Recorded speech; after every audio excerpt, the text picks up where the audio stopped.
All right. And we are live.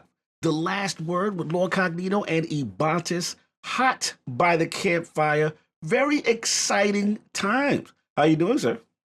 Doing pretty good. Doing pretty good. Mm-hmm. Yeah, we've had an interesting little week here. A couple fun events have happened. One goal to go. Mm-hmm. It's been dicey.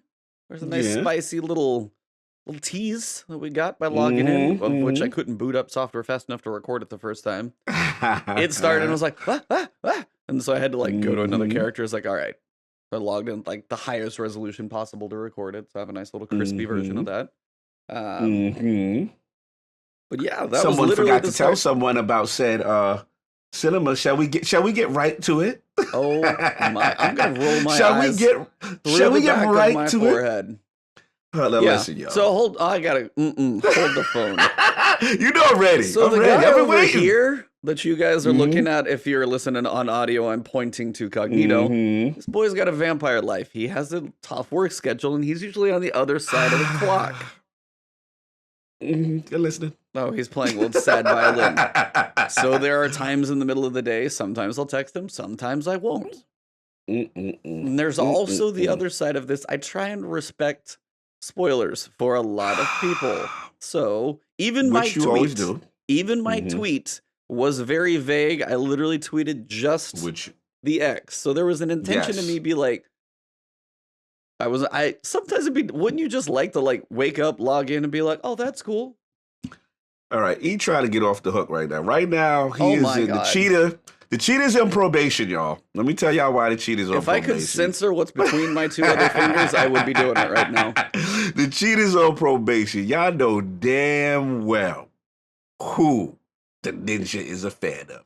Every last word since we've been doing Flashpoint, y'all know if a certain NPC in Destiny gets brought up, if a certain warlock gets brought up, if a certain PvP mode gets brought up, y'all know who's the most excited person here on this podcast, right? So I just thought, yeah, he's in trouble. He's in trouble, Grizzly. Yes, he is. So I just thought, my friend, my pal, my podcast mate, you know what I'm saying? He would just give me that little text like, you know what? You know what, Cog? You need to turn Destiny on today. You need to see what's going for you. So I woke up and, just regular day, whatever. I didn't see his tweet. But I got messages from other people. And they were respectful. They were just like, you need to turn Destiny on. And I'm like, nah, whatever. I'll get to it when I get to it. Addict tweeted me. Would text me. Shout out to Sinister. He texted me. But I didn't get no text from the cheetah. No text at all. So I'm like, all right. Then I saw a silhouette of a certain warlock. And I'm like, yo, what is going on? So I turned on Destiny and was definitely wowed by what I saw. But I was hurt, y'all. My mans didn't tell me. He didn't tell me to log The in. fact that I you were was excited supposed when you turned it on, that's all I had to hear. Nah. Nuh-uh. This man has told me other times when the great Osiris has shown. He even did. You know when you did it smooth? You did it smooth for Season of the Dawn. When Season of the Dawn started, you was like, yo, you better check this out. And I'm like, all right, cool. I was like, whoa. But I didn't get the call, man. I didn't get the call. I was Are you really butthurt over this one? Do you need some ointment? I'm in my feelings. for Oh like my 5 minutes, but I just God. wanted to make you suffer Oh on my God. live on camera. I just All want to make you right. suffer. So for the future reference. Oh, woe is me, Yes. Cognito. Oh, the drama. Oh, the Jesus. drama. So in future reference, y'all, please let him watch this. Yeah, It hold is on. okay Let's do to this. text I'm gonna at go any ahead. time of day. So if you guys will What a- follow me on Twitter, I'm going to go ahead and put Cognito's number out there live to everybody, all my 2,100 followers. And when you guys see Osiris at any point in the game, take a picture and I want you to send it to him. Just all the time. Text it to him, tweet him, Listen, blow him man. up, tag him, everywhere. Osiris all the time. Listen, that's like me not giving you information on like Please armor give me updates. It's like all the That's stuff really that I not gonna count. know this man loves. Like it's what We'll you mean get to it typical warlock eventually. behavior? Don't you start W. Prescott, where's the boot? But all jokes aside, yeah, we cleared the air We've come to an understanding that there's a 24/7 text rule. He is allowed at any time of day. There is no excuse about, yo, you sleeping. If any Osiris or Trials news goes down, Cog is to be notified. So we've cleared the air. Our rift is over, and the show can now continue. I will be texting him 3 times, calling, leaving a voicemail, and tweet direct tagging him, DMing him, Discord message, and Discord phone call.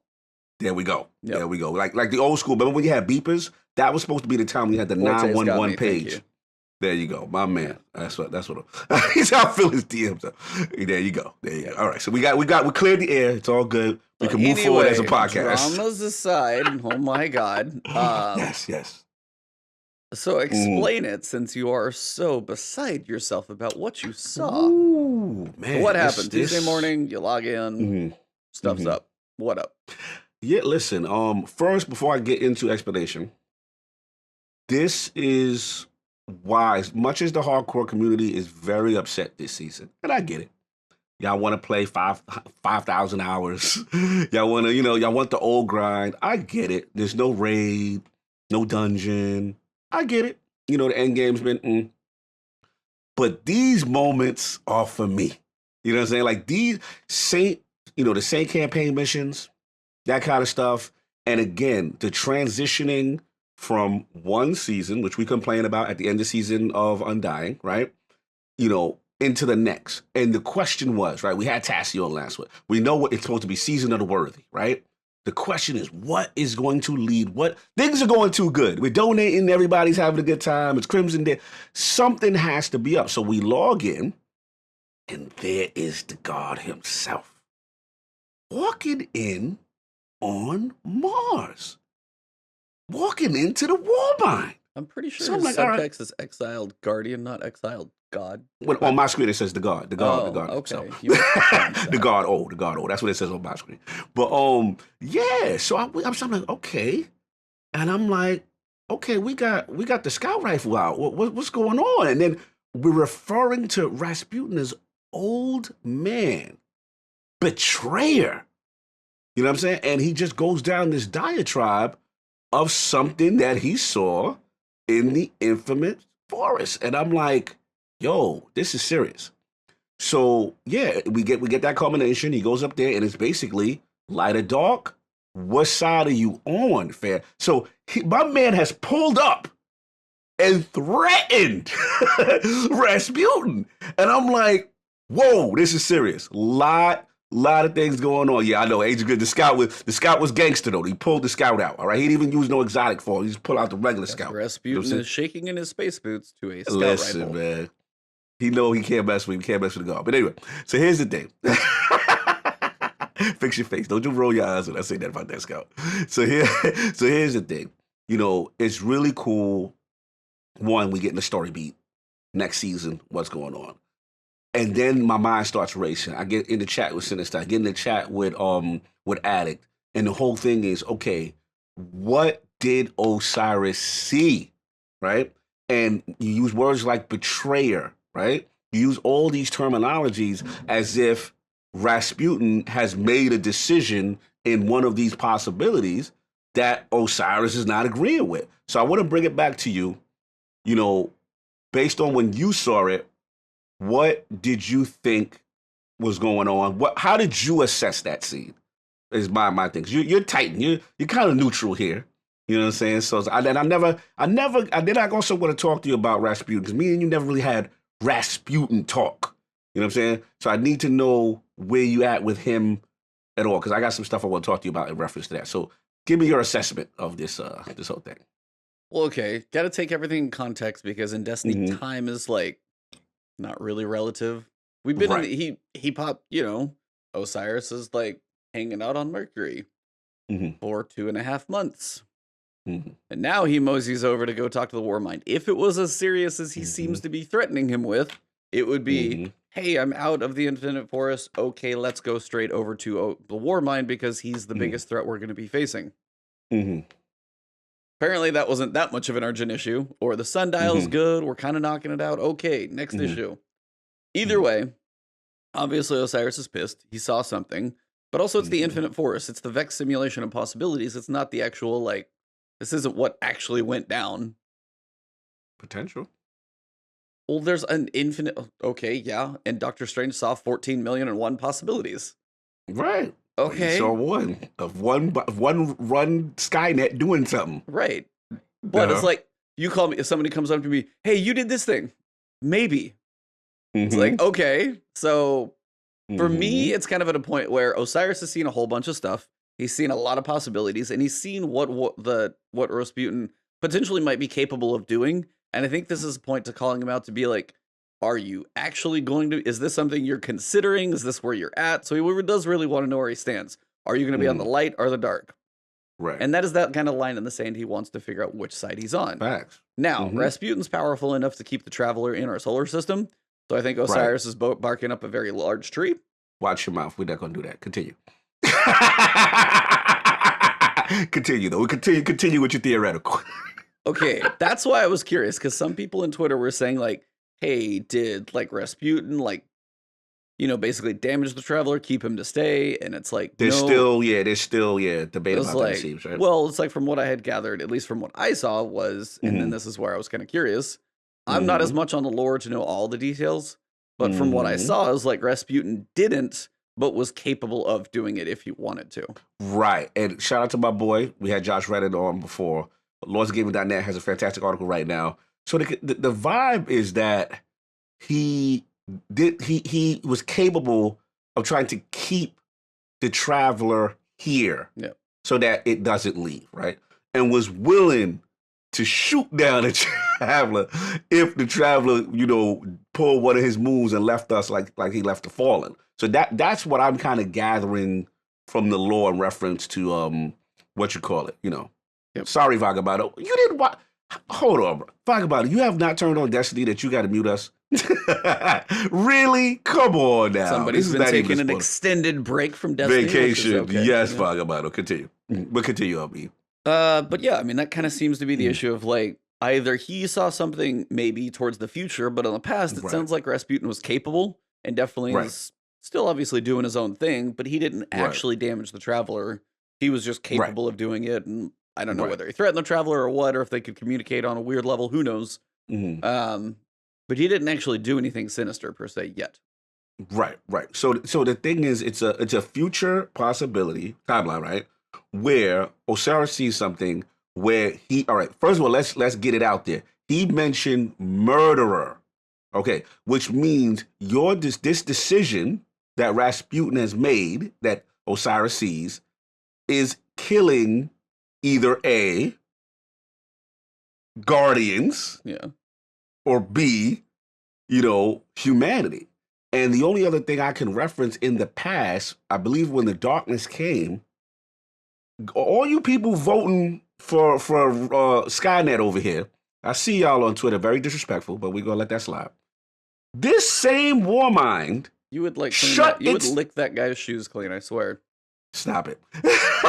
Not this same Warmind shut itself down and said, you know what? Even though I'm programmed to save you, I don't know what to do, so we're going to put my directives down until I figure. This is the champion y'all voting for. So the guy y'all talk about, I'm licking boots and all this crazy stuff, my guy has wild methods, but it's always for the right reasons. My man is an extremist. He's going to do what has to be done. He don't care about your feelings. He don't care if he got to make a little shady deal here and there. As long as the goal is done. While we've been fighting Oryx. Are we doing that? That's what we doing? He's been going, he left? I gotta do this. I gotta play devil's advocate from all the stuff I've seen since you're bashing everybody else saying Osiris is this guy. Okay, gets kicked out of the tower and just leaves. What? Okay. Hold on. We gonna get to it now because I see a lot of slander. Okay. So who exiled Osiris? Let's get that out the way first. Yes, we know the speaker exiled Osiris. AKA the charlatan, AKA the man who had no connection to the Traveler, AKA the man who has been proven. He wasn't like chilling out on another planet, though. He was not like, hey, I'm hidden in PC somewhere. Hey, you can come see me for secret missions.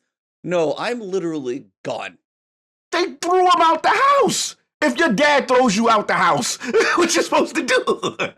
if everybody in the family likes what you have to say and don't listen to father because they feel the father doesn't know what he talk about, right? And the father's ego is so much that I can't have this guy have followers more than me. And mind you, it's official. I gotta show y'all the unknown player video. There's new law. The speaker has been exposed. He had no connection to the traveler. That, yeah. Zero. All that mask was some to amplify, to try to make a connection, and he would lie to people, say, "Oh no, everything's good. Just trusting the traveler," because the traveler actually had said it wanted to leave. He didn't want to tell the people that. If you're really dedicated enough to help out all the other people, you're going to pull a Captain America and do the right thing anyway, as opposed to sign the papers and sit there and just go along with it. Sign the paper. You had Saint 14. You had all the Hunter Vanguard. Everyone believes this nut job, this fake reverend that everyone's listening to. My man is looked at as the crazy person, gets thrown out the house, right? And says, look, we need to pay attention to other threats. There's other things going on. He's trying to educate y'all, but no, my man's the enemy. But anyway, talking about it, you see, Kaiser. Yeah, I'm going crazy. So that's the speaker. That's the guy that y'all call in the exile. Y'all call my man crazy. Okay, fine. But let's get back to Rasputin. Okay, again, Warmind, one of the greatest families created, right? The Braves and all this other stuff, right? I get it. Very destructive, tremendous power, right? All I'm saying is, when the darkness pulled up, this same creation, this same thing went dormant at our darkest hour. This is what we depending on right now. Now, granted, it's powerful. And here's the other thing I gotta say. Please, all y'all who hating, go rewatch the end of the Warmind DLC, because I did. And you know what that said, Warmind said to you when we woke up? It was us, Zavala, and Anna Bray. I am Rasputin. I will no longer listen to the Vanguard. I will not be used as a petty weapon. I will do things on my accord. So he's self-aware. He don't care about your feelings no more. This thing that y'all putting all this faith in over my man, trust him if you want. Trust him if you want. Now, I will say this. Osiris going to have a problem. And this is the problem he's going to have. One, you roll up in there with that scout rifle, fam, you better have a better plan than that. Number two, Warmind, again, the great Warmind that everyone loves, also made Siva and trapped the Iron Lords and killed them. This is that guy, right? So he's capable of that. We also got the Anna Bray factor. Anna Bray is not going to be feeling Osiris rolling up in there, threatening anybody. You know what I'm saying? Yes, Neo Mental Skynet is self-aware. Thank you for saying it. He's doing his own thing. Now, this is my theory, and I'll be finished with my rant. My theory is one of the things that he saw. I think it's cryptic. Again, I could be completely wrong, but this is my guess. My guess is Warmind, his self-awareness is there to protect humanity, not Guardians. I think that ultimately, this is my theory, Mr. Skynet has made a decision that if it comes down with the darkness and light, you know, like casualties of war, oh well, I gotta protect humanity. So that's the theory I'm rolling with. I want to see where the worthiness ties in. I want to see, you know, we know worthy is going to be on one aspect for PvP with trials, right?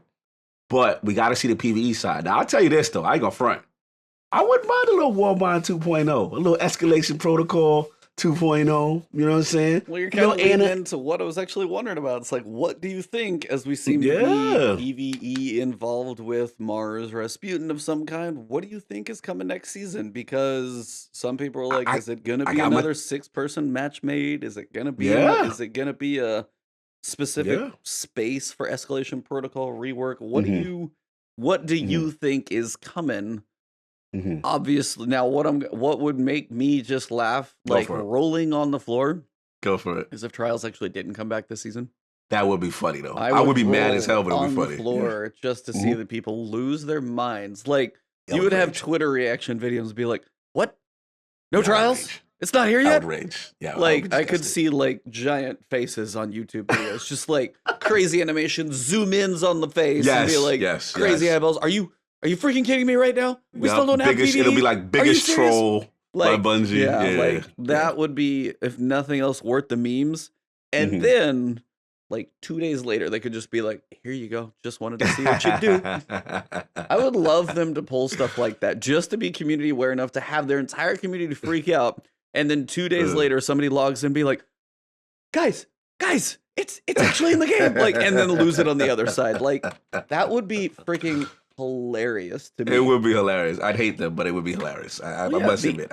I would respect them dealing with the blowback and just crap that they would get for the payoff on the other side. Like, and you wouldn't have to wait long. Internet travels fast, man. It'd take like couple hours and be like, yeah, there's no trials this season. And then Deej just tweets later, wink. Just something I would, that would be so good. Season of the Worthy's coming. I do think, it looks like Mars. I think that this event, normally sometimes, I don't feel this is an Aldrin event. I don't feel this is something that it's foreshadowed way down the road and, you know what I'm saying, we're going to have like a long time to get it. This feels like next season. This feels like this is what we're going to deal with. This is the immediate threat. It kind of makes sense because if you look at it, like Season of Dawn is kind of like Curse of Osiris 2.0. This is, to me, it feels like Warmind 2.0. I would love Anna Bray's involvement in some capacity. If they could bring the actress back, that'd be dope. Obviously, Escalation Protocol is my favorite event, period. The only weakness to it was that it didn't have, matchmaking. So that's number one. And if they can fix that, couple of, story missions, because here's the thing. We know you can't just do a trial season on its own. We can't have a season of the Drifter where it's just this one kind of activity and that's it. So there has to be a PvE equivalent. And my gut is Season of the Worthy. This is my ultimate overall now theory. 10-4, all that. Is that we got to prove to Rasputin that we're worthy of saving. Because I think ultimately he has made a directive AI-wise, guardians of the problem. Because at the end of the day, he cares about humanity. That people have to realize he's there to protect humanity. The guardian thing is extra, that's nice, but they're not really human. The traveler thing is different. And if the darkness is coming, right? The darkness is coming for the traveler and guardians. Let's be real. That's what's going on here. That's the dichotomy. So that's my ultimate theory. I'm waiting for a Bife video. I'm waiting for a Mylan video because my law's a little shaky. You know what I'm saying? But I would love for them to break this down better than me and truly did. Because to be honest, though, this is really exciting. As much as I'm, doing the whole Osiris fanboy, this is exciting stuff. This is cool. I hope my man don't get killed, though. Shout out to him. Please make it through this DLC. You just came back. Please make it through the DLC. But, good point, Migos. I wonder how Skynet views it. This, again, for the people complaining, this is the stuff I love. Destiny got story, y'all. Destiny got story. This is hot, y'all. It's just so varied. I saw something funny on Twitter, though, and people were like, new light players log in and be like, what's that? Who's Osiris talking to? They don't have any point of reference. If they're relatively new, like, and maybe they didn't get to the Curse of Osiris DLC. They heard Mercury's like stuff wasn't that great, and they just like skipped. They don't have a point of reference. I think it'd be funny though. That's all. It makes you go back. It makes you go back to that content that you missed to see why is he talking, what's going on. Now I can't remember. I was gonna say I can't remember who said it though, but it's like, so seriously, what we have done at this point, I wonder if they're literally retconning everything. That's what so you go like Red War. Okay, the Cabal wanted to try and redo the Red War. Yes. And then you got Curse of Osiris. We're back on Mercury doing his thing. Yeah. We're on Warmind. Yeah. And then are we finally going to fix the Dreaming City? Let's be real. This is all right. I got to give Bungie some flack here. We reusing these old assets, baby, but I ain't mad. Oh, we absolutely are. This is the remix. That's what's going on right now. Let's call a spade a spade. But it's done so cool in a narrative way. I can't get mad. I've always wanted Destiny. Me and Attic have said this ad nauseum. Cinemas, story building cinemas. Like all this is fun, man. Because now we're all these little loose ends. Destiny is the king of loose ends. Introduce something, then it goes away. Introduce something, then it goes away. This is finally we always wanted to know. Like, yo, remember Zavala was shook when Rasputin woke. You know what I'm saying? Like, he was like, oh, God, what happened? Please, I implore y'all. Zavala has not the strongest spine at this point, but we'll talk about that later. True. He may end up being right with all this, though. I'll get into that later. But at the end of the day, it's like, watch that. I went back. I watched the end of the One Man campaign. And Rasputin literally lays it out there, man. And just to see his face. So I can't wait, man. This is going to be interesting. I'm dying to see how this is introduced, but that's my overall theory. Season of Worthy, 2 levels. Guardians with the trials thing, Rasputin. We got to earn favor because he's made some. Let me ask you this: so you've got trials is the big expectation. Yes, a lot of people are putting a decent amount of weight that actually might be a decent focus of the season as well because PvP hasn't got a lot of love. Potentially armor sets are going to be there. There's going to be some development resources substantially put towards that to make sure it is successful because everybody's waiting on it. Everybody's got the rose-colored glasses. Everybody wants it to come back successful. No, it's like you have a good memory, and if they bring something like that back, they don't want to screw it up is all I'm saying. They want to make sure it's successful. Rose-colored connotation. Continue. Continue. I'm gonna let it slide. Everybody views trials in a great light, and they want to make sure they bring it back so it lives up to that expectation. It's just hard to do. It's hard to hit that same. It ain't hard to do. Yes, it's going. I bet it is. I bet it's going to be harder than you guys think. Thing just appears on the map. Oh, everything is solved. No, that's not going to do that. No, not all it's going to take. But I guess my question. So anyway, good. Anyway. So you've got like decent amount of resources. Potentially you want a couple armor sets. Maybe you got some ornaments in there. There's a fair amount of development for both art, armor. You got a lot of weapons being developed for this thing. And again, you have a whole. You got to have rewards. So you got weapons and armor being developed for this. So decent chunk of a season amount resources. Bungie still has a limited capacity at this point. Easy. We're gonna shut you down right now. This is different. Remember, how long has Trials been going? Okay, that's fine. They've been working on this for so long. I won't hear about no resources with this. They literally took this mode away for damn near a year and said we have to get it to perfection. That's been cooking.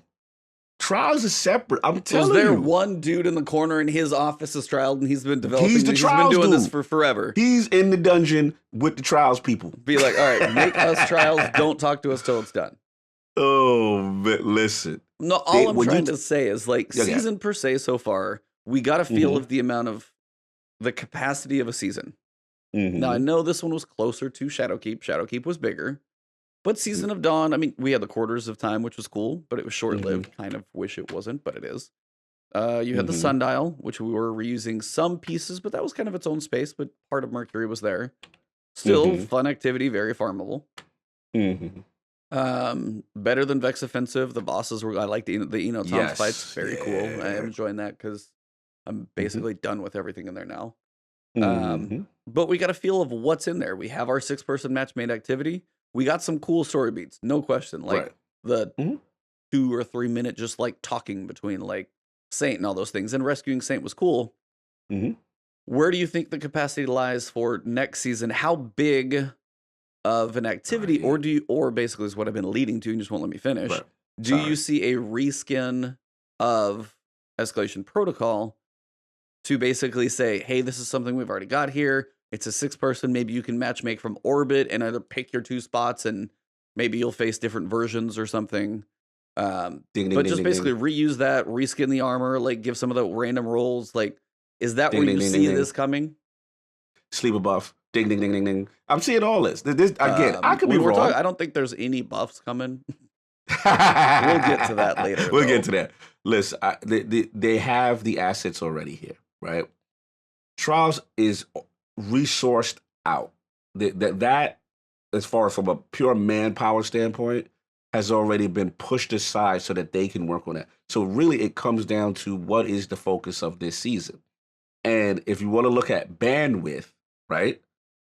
They don't have to create a new activity. Wes. It's just literally throw matchmaking. I still think we get another activity. And remember, we also have to keep this in mind. No, I'm not trying to disrespect any developer on Season of the Dawn, but let's be real here. From a resource standpoint, outside of the Sundial, right, which was 6-man, that was new.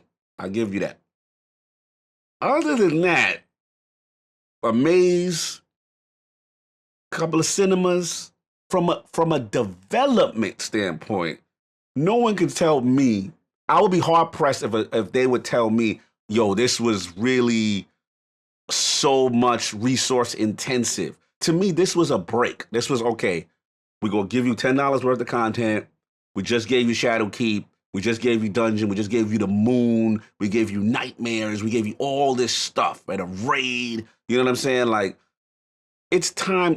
We're on the ramp up part now. You know what I'm saying? We're slowly getting out of, dormancy. We're going to get into the ramp up. So I expect, this is my guess, we're going to get a rehash of, the escalation stuff.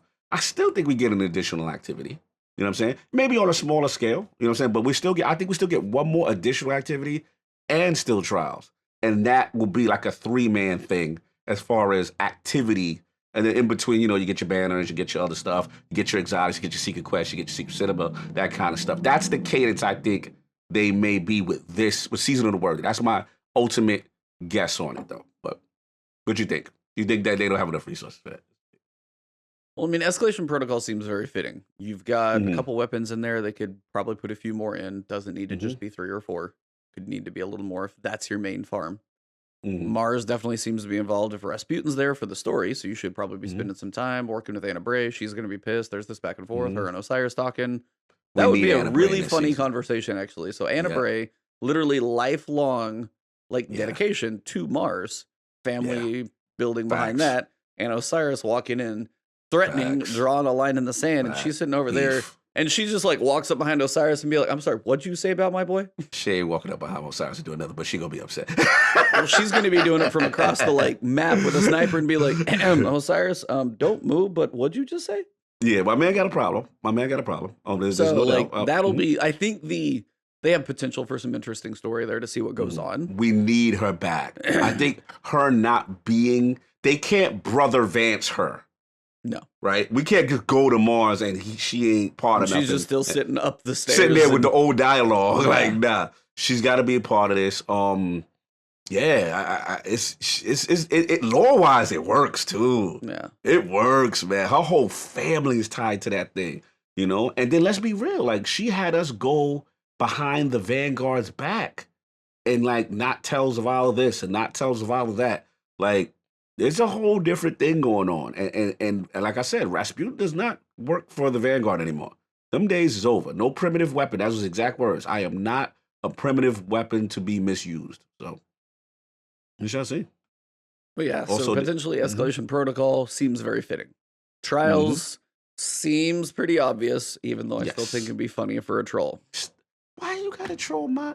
Why mind you? I don't troll your dungeon. When they say, new dungeon, it'd be funny if they push your dungeon back and say, ha ha ha, no dungeon. I literally said 2 days just as a tease, because just the internet's reaction would be worth it, is all I'm saying. You just want to see me lose my mind and laugh. You just want to laugh at me. And then 2 days later, you would be literally grinning through your skull. So it would be just an entertaining flip.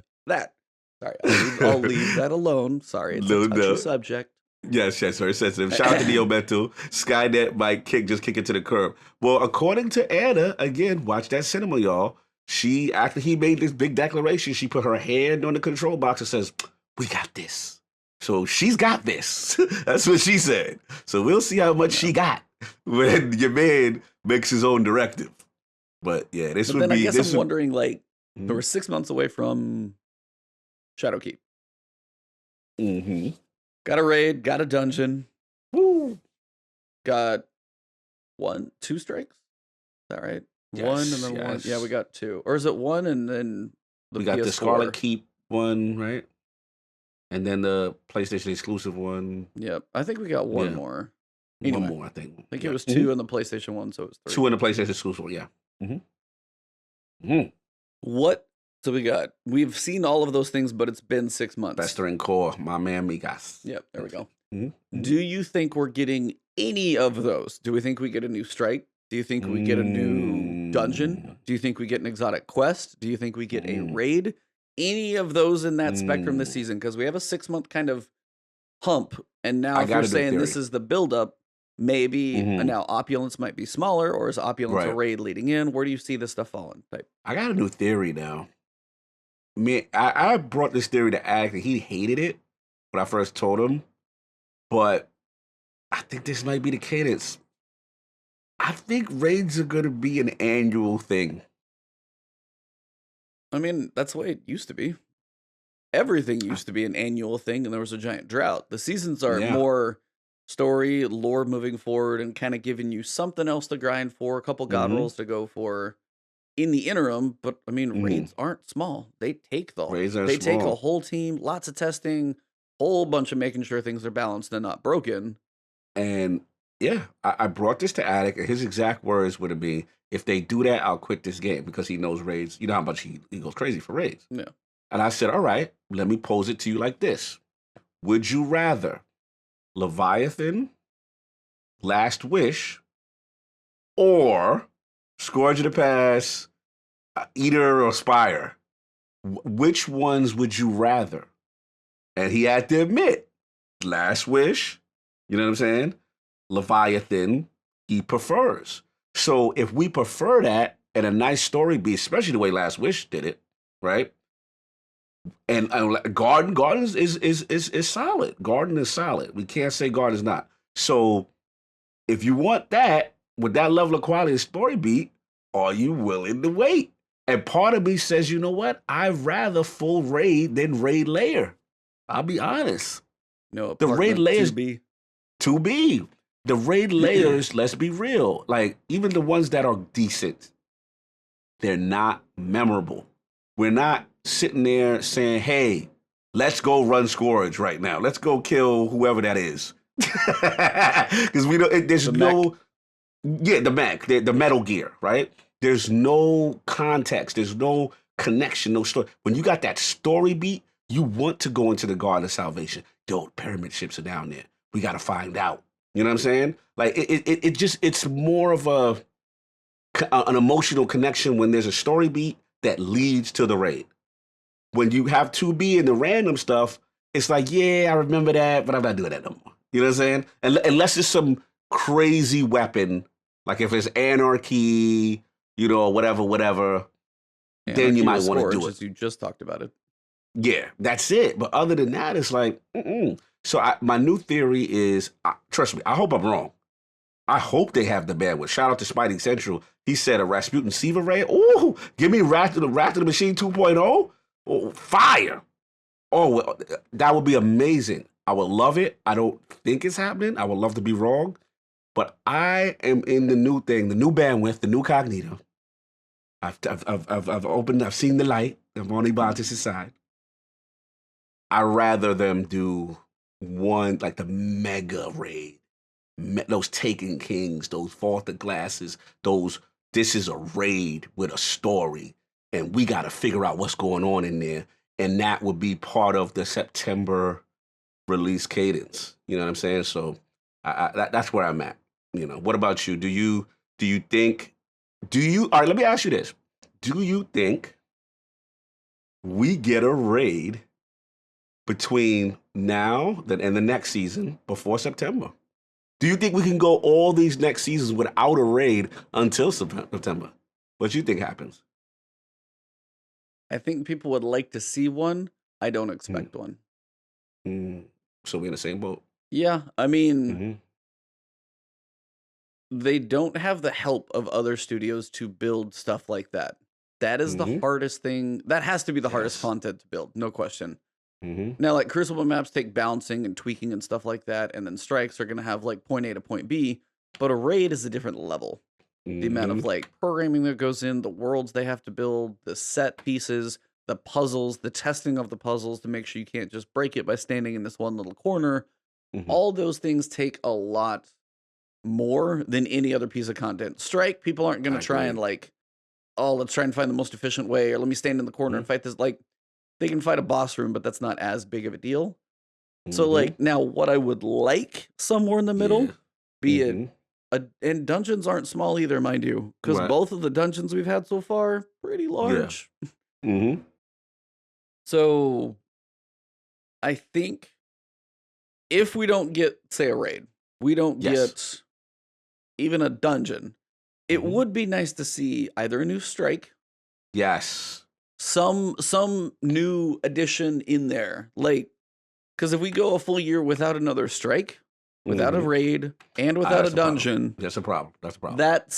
that's going a long time if you're giving us other stuff and then taking it away, nothing Yeah, that's a stays. And I problem. think that's That's the a hard problem. part is like Sundial could be just a strike. We talked about that last time. I think Paul said it. Just literally, you could Mhm. move that into the strike playlist. Yeah.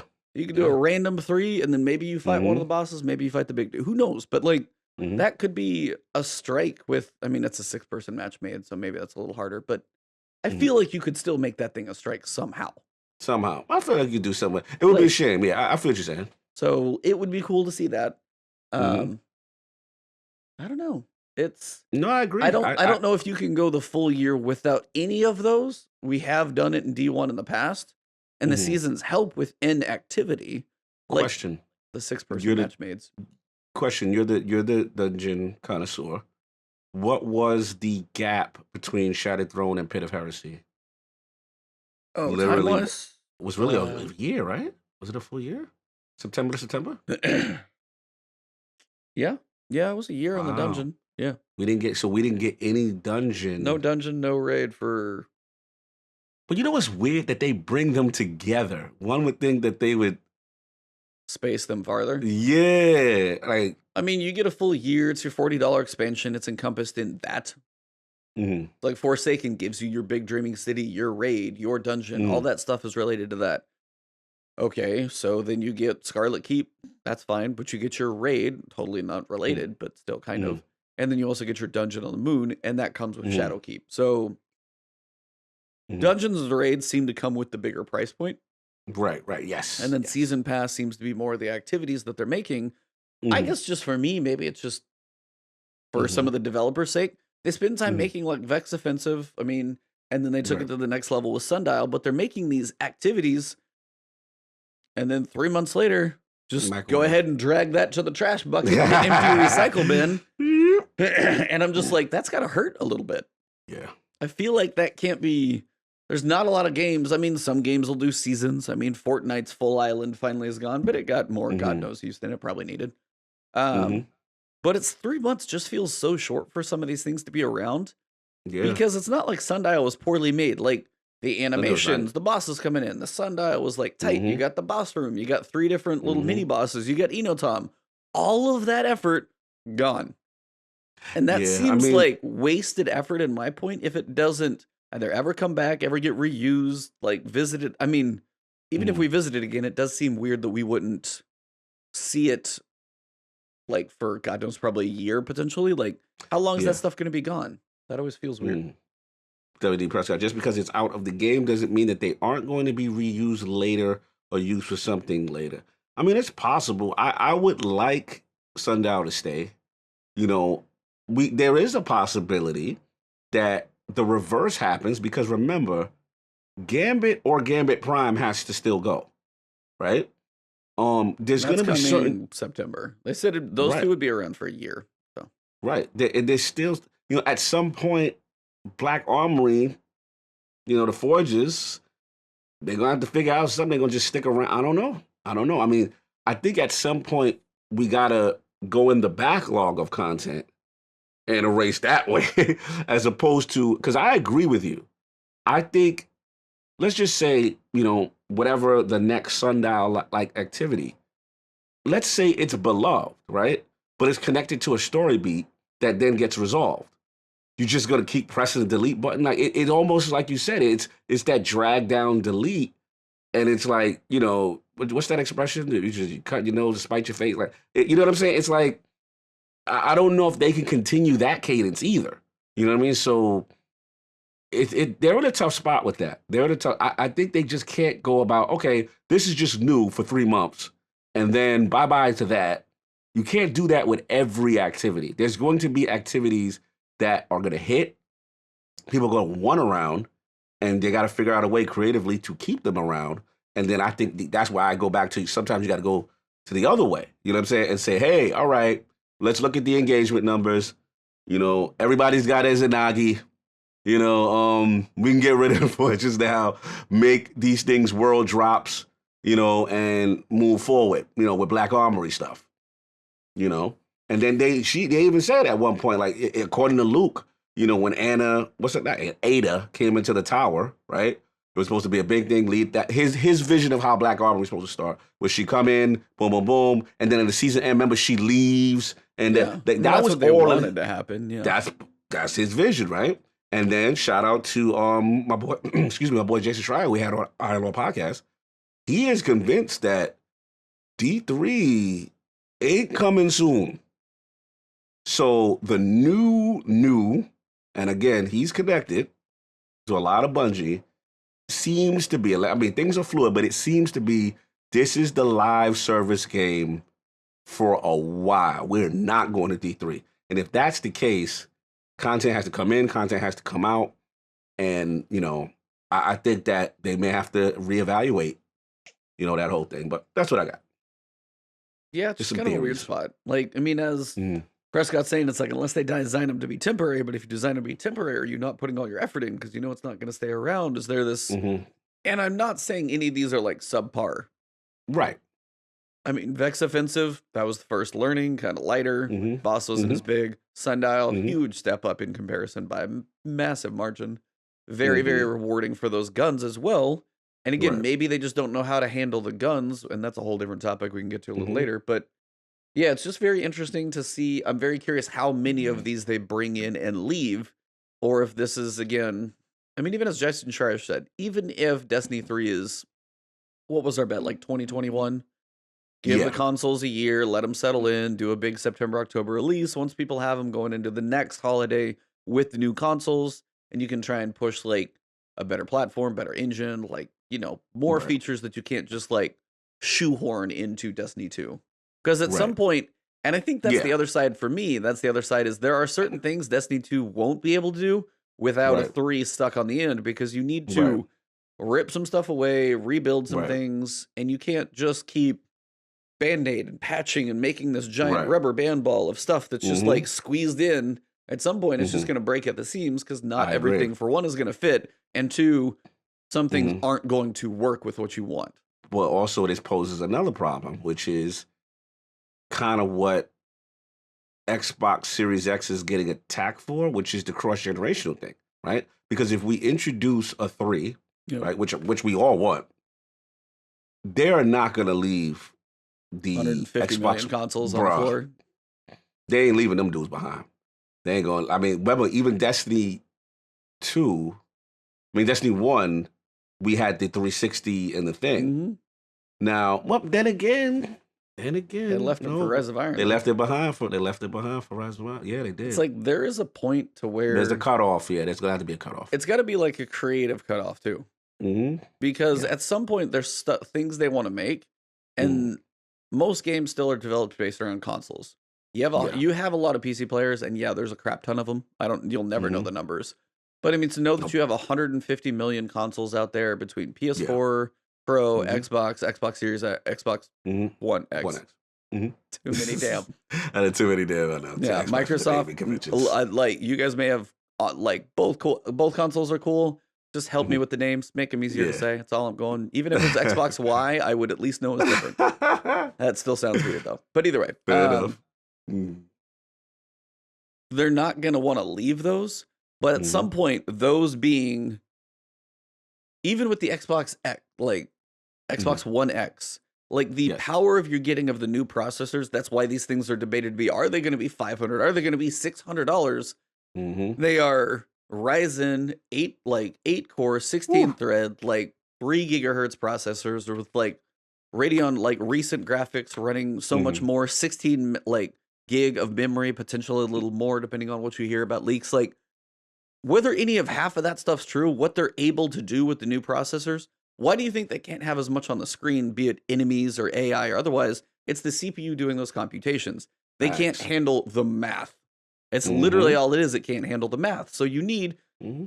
if they want to be like, hey, let's make a cooler game. Well, we can't because the OG PS4 and the OG Xbox One S are going to just crap their diaper when they try and run this game that we want Oh, to build. absolutely. Yeah, Absolutely. it's like, so if you take all those old school to the big one, I'm like, is the Destiny 3 or Destiny 2, you know, whatever 2 expansions later is, if you play this on PlayStation 5, am I going to have the option to see like real live world enemies and ships flying over? And then you play it on PS4 Pro and there's like 2 dudes sitting in a corner. 2 dudes, yeah. Yeah, I was like, that's not the same experience. That's not even close. It's not. I mean, at the end of the day, it's got to be, you know, I know we're going off on a tangent with this, but this is good discussion. As far as, you know, the way I'm looking at it now, consoles are straight up PCs. You know, base the new PS4 ones for sure will be. Yeah, base PS4, base Xbox, that's going to be low settings. Your medium settings are going to be Xbox One X and PS4 Pro. And then your high ultra, you know, which is ray tracing and all that other stuff, is going to be Series X and PlayStation 5. And then those with again, with those CPUs, like you said, and SSDs, frame rates are going to be through the roof. Loading is going to be. It's not going to be the same experience for those other dudes. You know what I'm saying? That's a fact. They are going to finally be on that PC level where, you know, as far as graphical fidelity and frame rate, you know what I'm saying, where it needs to be. So I think there has to be a cutoff. I agree. I think you're right. I think that you know, there will be a cutoff. I think the interesting thing is when you put Destiny 2 fall of this year, when you put Destiny 2 in your PlayStation 5, in your Series X, the question will be, will it be pre-patched that you are going to be able to take advantage of what me and you experience on PC? Or is it a situation where you gotta wait? Because I remember there were situations like that with Xbox One X, you had to wait for the enhancement patch. You know what I'm saying? So that's like another thing. A texture pack for like 4K. Yeah, on PC, same principle. 4K assets, blah blah blah. You know, that whole thing. So it'll be interesting. But back on point. You know, I know we went on a tangent. I told this long point today, but we thought throwback. But yeah, I think it's gonna be. They've got tough decisions on cutoff. They've got tough decisions on when to bring D3 in. You know, and they got tough decisions on content. When does content leave? When does it stay? You know, I don't envy them on these decisions at all. This is tough. Like, I mean, you have a 100 gigabyte game. You're also looking at, what was 100 gig? Oh, Final Fantasy VII Remake was going to be 100 gig download. And that's just Midgard, apparently. Ooh. So, well, that's massive. I mean, you're just probably going to be watching like 2 Blu-rays worth of cinematics. Is basically what you have in that game. Hold on, I gotta get at Hampton. What he said, I'm all for the new consoles, but for the Destiny players, they'll still be locked at 30. They can't, bro. They can't lock them at 30. You gotta unlock them. There's instances they'll have to redo the engine because it's from a CPU. Now you're right, it's not a small update, but there are instances where there's a performance mode and there's a mode that they will unlock the frame. And sometimes, at least I've seen with the X, pre-patch, it already bumped the frame rates up. It was just unlocked. You know what I'm saying? So they will get it. It's just a matter of it being a certified patch, you know, that officially smooths everything out. But they can't lock them boys at 30 frames per second with that type of power. Oh no, that's crazy. But yeah, there's instances that's upscaling. But I'm talking about frame rate. There's instances. I remember when The Witcher 3 dropped. Let me give you an example. When The Witcher 3 dropped for Xbox One X, and you put it in, the frame rate was automatic a lot. And CD Projekt Red did not make a patch at that point yet.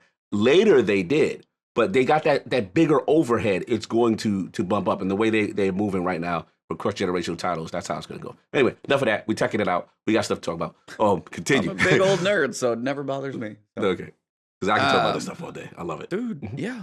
Trust me, I follow every one of the rumors about both these consoles to be like, hey, this one might have a more expensive SSD. Oh, the RAM might be hard to come by from coronavirus. Oh, this one over here is going to have like a little bigger, beefier GPU, little beefier. Like all those rumors, man, I just want to know. Like, can't they just reveal their crap already? Seriously? I know.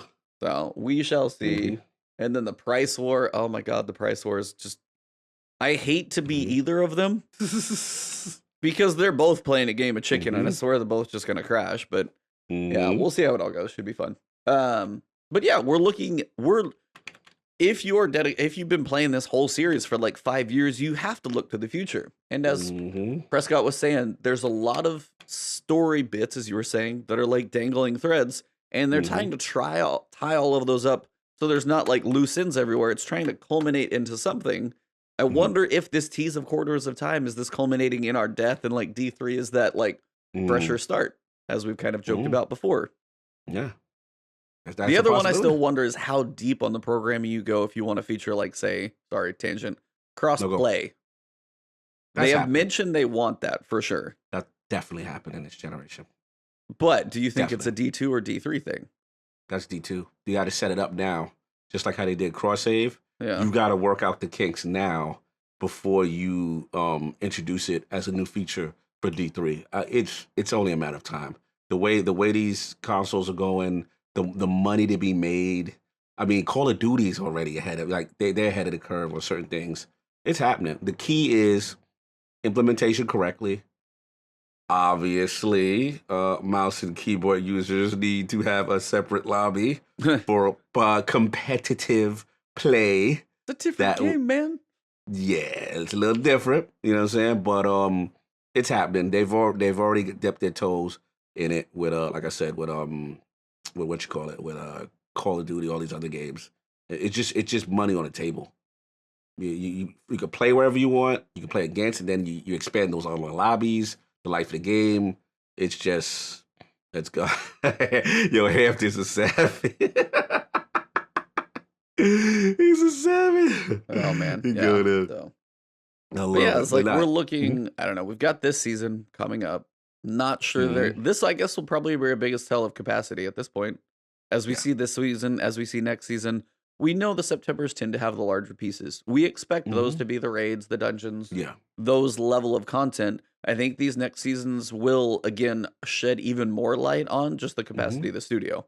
How much do they have Mhm. dedicated? Is there that other game being built that everybody always, thinks there's a job for? Like, Mhm. whatever else is going on in the studio, we'll start to just see a little bit more to Mhm. know what to expect. Like the more of these we see. So here's the thing. Say we don't Mhm. get a raid or a dungeon and we are on the annual, and then Mhm. you're looking at 2020 to 2021, that next Mhm. year, what is that, Mhm. 5? Yeah, something like that, right? Yeah, whatever. Whatever the Mhm. full next year is going to be, are you good Mhm. with that still? How I'm good with how that. long, I guess, do you think can it go on? How many little loose end story threads can they I work said, on, yeah, either it could tying do, up and yeah. stuff like that? Like, how long can that last before people are just like, I I think I've got my Yeah. taste of D2. Honestly, 2021, man, I would like at least the announcement. At least the announcement, even if Like it's not ready to E3 go 20. E3 Yeah. 2021, like you got to Yeah. I see need that the it exists. announcement like, fam, next gen, D3, here's the new joint. You know what I'm saying? Ideally, I like what Blackwing is saying, which is let's set up cross play now, 2020, like how you did cross save. Yep. Remember, Bungie did that by themselves. Kudos to Bungie. They did that without Activision And debuting switching to on their Steam on the same freaking day. and switching to Steam on their own and putting it on Stadia. And like they did a lot. Again, that bandwidth was being used. That was an important thing. So I think that's more important to them than the D3 update for the D3 because that you want to get more people in. So then once you get more people in all playing together, then you bring that whole community over to D3 maybe the following year. So I think that would be nice to be on the roadmap for to the end of this year. That'd be nice. Yeah. We shall see. Indeed, we shall see. Well, Mm-hmm. we're halfway into this podcast, everybody, and we have not even talked about the TWAB that exploded the Twitters. So Woo! I was like, Woo! we gotta put a pin in this. Definitely kind of always an ongoing discussion, but there is more to discuss. So this week at Bungie, first thing, of course, it starts out with the investing in donations. We hit Mm-hmm. level 7, or we hit level 6, and we're trying to get to level 7 to finish this thing up. Then I got my savior title. I'm right there, E. My Are you first done with title. everything? Are you done with everything Bro. else? Got the Nightfalls done. I got the what is it, the badge Yep. That took so long. The Nightfall Strike badge. Oh God, that was brutal. Isn't it annoying that you can't do that in normal Vanguard strikes? Yeah, why is that? I was like, why is my percentage of the points not going up? What is going on here? It would drive me nuts. You want to know the worst part of that? When you go to the Ariana's Catalyst, it doesn't count in Nightfalls, and I wanted to shoot somebody. I'm like, I'm running these Nightfalls over and over. My little Ariana's isn't moving. I'm like, yo, yo, my face was that. My face was that. Like, that was my face right there. Yes. So yeah, I was like, can you guys get this? Yeah. Bungie, I love you guys. If you listen, please, for one, if you ever listen to this, can you just poke us, let us know. We'd love to know somebody up at Bungie listens to us. But if you do, I love you guys. Great studio. Nothing's perfect, but man, when I'm going through Nightfalls, going out of my mind to go for points and solar kills and solar weapon kills, and I see Ariana's, and then I look over, I'm like, Nightfalls don't count. I'm just like, why? Why? You are muted, by the way. Yeah, bad programming, y'all. But yeah, that was brutal. That one just hurt my soul a little bit because I was like, I was doing my Gambit matches, I was seeing the progress, working on Python. Then I go over and do these strikes. Oh, I got to do Nightfalls, and I'm not. It's just it sucks the wind out of your sails when I'm trying to check one more box, and I literally can't. I'm running Vanguard strikes that you want me to run. I'm finishing strikes. They're just in the Nightfall category, and they don't count for this. It's weird when stuff like that doesn't count because it says strikes, Gambit matches, or Crucible, but Nightfalls don't count for that. And it's just anyway. Yeah. But yeah, the Nightfall grind was. It was brutal. Yeah. Got that done. Komodo. Actually, Python was the longest for me. Really? The most, Python, I don't know, it just was such a slog for me. I was just like, Was it the gun itself or the Gambit, Gambit matches with the shotgun up close. I mean, I was using Lord of Wolves. I was getting, it just dragged on a little bit too long for me, the close kills. So I did that. That was Komodo was easy. My close kills were the first thing done. It was, you know what it is? Because Lord of Wolves, you can kill from such a distance. Well, yeah, and I would just shotguns. But I love. I was using tractor cannon actually for heavy. I went full. So my loadout was every armor perk I could do was shotgun related. Yes, double scavenger, double reserve, double ammo finder. By the end of every match, I was running the Gambit Prime anyway. Every match, I would finish up with almost full tractor cannon ammo on top of my other one. I was getting heavy drops here and there. Nice. I was tractor cannon was around. I definitely booped a few invaders. There was no question. Boop. I was just waiting around a corner. See ya. See, that is what I also invaded with shotguns and tractor cannon. Oh my God. Savage. And I actually got some kills, and I was having a little too much fun. That's the mistake I made. See, you did it right. I didn't know that invasion shotgun kills counted for more. So I didn't get a lot of those, but that it helped. They helped a chunk, but I was like, they didn't help much because I died a lot trying. I was like, oh, let me boom. Whether it was I hear that it's just you see this and you're like, huh? Yeah. Truth from across the damn map, or Xenophage one tapping you, or you got a lot of options to die. Truth is just the one you're especially if it's the forest map, you are closed. You're the forest map. You are done if somebody's got truth. Done. So yeah, that. But sidearm was easy. Sidearm was I did that in the first day it came out. That was I was like, oh, that's easy, nice.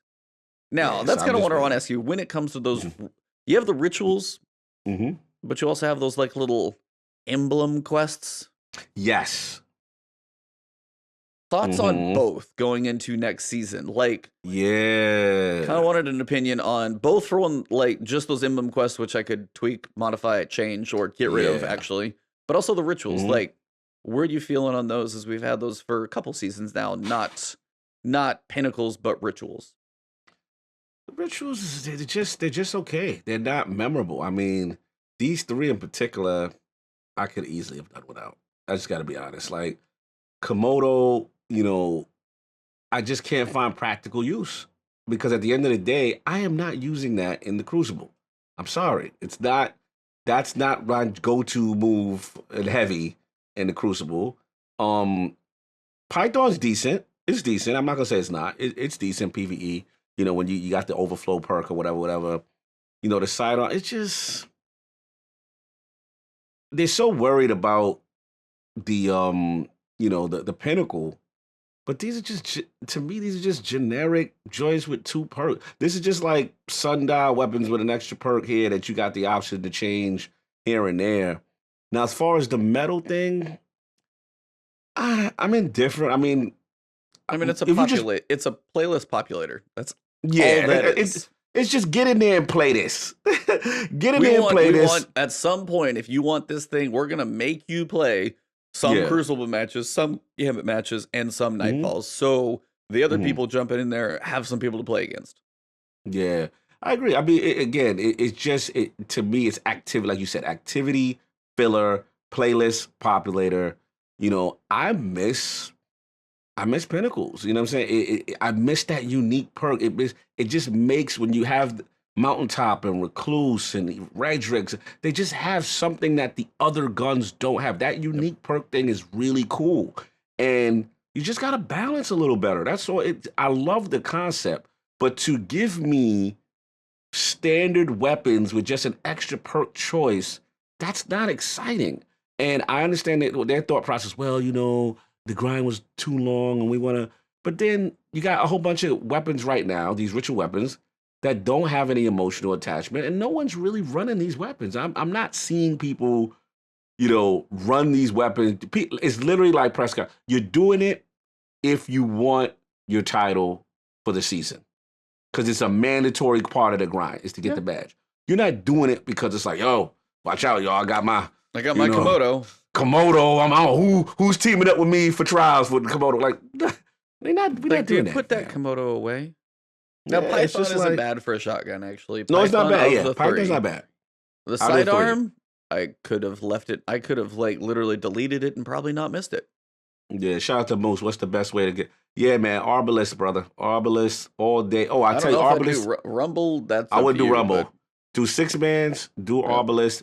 I'll tell you the trick. For this season, get it done with the enhanced linear fusion target. Enhanced linear fusion for +2 on your mod. So you get that nice sticky feel, the headshots. You could be off by a bit and still get that bad boy, those headshots. Like veer to the left and track. So yeah, you'll get it done, man. Use your targeting mods. Yep. For sure. Yep. Targeting mods. Surprisingly, that was what I got done. I thought I was dreading that one. And that one I got done pretty fast. Arbalist is surprisingly not a bad gun. Just nobody has a reason to use it. So I mean, this is one of those things where I'm like, okay, Bungie, I see what they're doing. They're like, hey, linear fusion's not that great, but there's this one exotic out there. Guess what? Go pull this out of the vault. It's not too shabby. That thing is forgiving as hell, by the way. You can be like, hey, you're down a long sniper range. Headshot. I'm like, are you sure? Are you sure I was even close to your head when I pulled that trigger? You died, but I'm okay with it. But I'm not sure that should have happened. Yes, I agree. Because it doesn't have that big of a zoom, and you can be on, what is it, Convergence, like the old Prometheus, the big 3 lane, and you're like, oh, snipe lane. Dink, and I'm like, should never, in real life, never would have touched it. Just went over here, given him a haircut, maybe pierced his ear, but definitely wouldn't have killed him.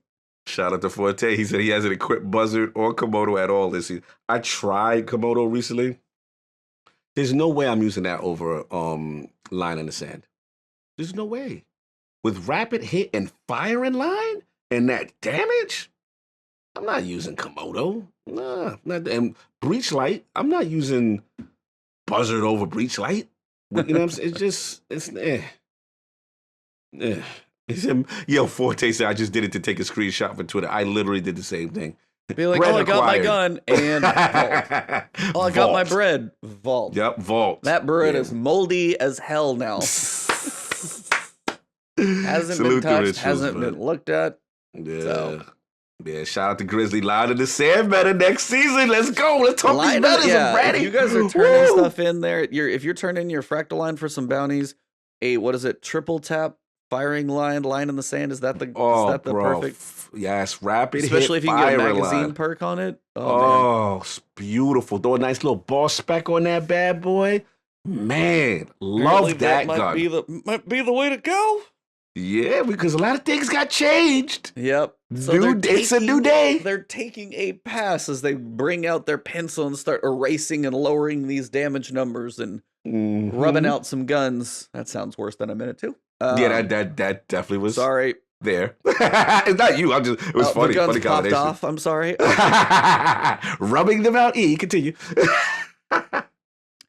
So with the following changes will be coming at the beginning of Season of the Redacted. I read theirs occasionally and I forget that they haven't officially announced the season but yet. actually, I'm like, can you guys just like let this thing out of the bag because everybody seems to know it? Were they? So we got a couple things to talk about. We have a lot of weapon changes. We're going to go through those in a second. Some inspiration for a new PvE challenge coming later in the season. A new night. So, oh, how do you feel about this? Yes, I would die. This is this part. I want to know what you felt about. So we have a few changes. Some in preparation for a new PvE challenge coming later in the season, by the way. So it's a new PvE challenge, but it's later in the season. It's not like we're launching with our sundial activity. So are we getting our PvE activity or like a revamped escalation protocol, but we got to wait like a month to get it? No, I'm serious. Like, do you think that's going to give like either trials time to shine, or do you think they're trying to give them space? I think we may get it. It says later in the season. It literally says it right there in the text. Really? It says a new PvE challenge coming later in the season. Oh, I completely missed that. Sorry. No. A no nightfall difficulty is like a separate line. I didn't realize that. Why would they wait? Or wait, is this going to be some preparation for a new PvE challenge coming later in the season, period? A new nightfall difficulty, comma. Is that the same thing, or are there two separate things? Or are they two separate things? With the following changes will be coming out at the beginning of the season of Redacted. Some are in preparation for a new PvE challenge. No, it's coming later. You're right. It's coming later. Okay. Yeah. So I don't know if it's the PvE challenge of the nightfall difficulty, or is it a PvE challenge and the nightfall difficulty is two different things. I can't figure out. But yeah, we're going to take that as maybe a separate thing, but the nightfall is for sure a thing. So a new nightfall difficulty, officially dubbed Grandmaster, will test even the most proficient guardians. We'll have more details about this new ordeal in the coming weeks, but for now, maybe it is the same because there sounds like it's coming later as well. But for now, we have information about changes being made to ensure that we strike the right balance between challenge and reward, which we'll talk about. So Grandmaster difficulty. Yes. Now, this probably leads me to guess a couple of things. Let's go. One, level's still probably going to do a little 10 bump. Yes. So, what are we doing now? Pinnacles are going to 9.8. What is the... I don't even know what our gear is. 960, 970? They're going 970, 980 if you do pinnacles. So your pinnacles at this point can now actually get you, without the artifact at all, to the 980, which is the highest stuff we've got in the game. Okay, so they know people are going to have the artifact. People are going to be getting above that. They're going to be in the 980s pretty easily, even without doing pinnacles. So they want to give the crazy people who now they see people hitting 1,000. Yes, I played with a few of those. A challenge of a new difficulty. Now, here is where it's cool. They're kind of giving them something, but here's where my giant wondering of how they're going to implement it. Are they just going to slap on 2 more modifiers, make it 1,000 power level, and make it ultra unfun for 99.9% of the people?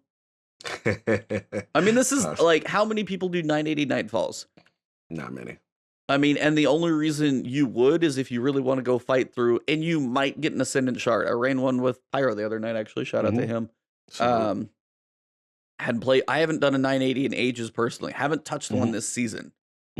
I haven't been doing Nightfalls as much. It just hasn't been as much of a thing. And sorry on the videos, guys, but you know, life happens sometimes. But again, it's like, how much of a headache do you want to put into it, depending on how good your group is, to go fight for one of these like 980 Nightfalls?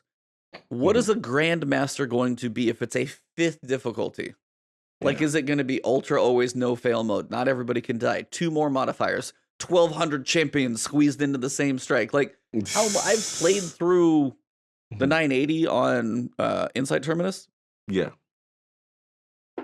That takes some work. That takes some coordination. You got some Izanagi's coming in there, and Izanagi's getting to change. Like, you've got some things happening. I know if you get a coordinated group, it's going to be doable. but it's already hard enough to do the 980s depending on what group you want to pull together. Just due to the challenges, the modifiers, the champions you have to face, the limit of guns we can use when we face the champions because we're limited to legendaries and all those types of things. If you did 1,000 and like added to another modifier and even more like gobs and gobs of champions, like where do you just make it so hard it's unfun? That's I guess my worry about this one. Yeah, I got to see how to implement this. It could get messy. You know what I'm saying? I'm willing to give them a shot. And I mean, I didn't feel I guess my feeling on this, I didn't feel Nightfall necessarily needed that. I'm not opposed to it existing, but I'm just like, I feel like you said, the 980 modifiers and the champions in a 980, you're only going to get so high above that. It's not going to be that easy.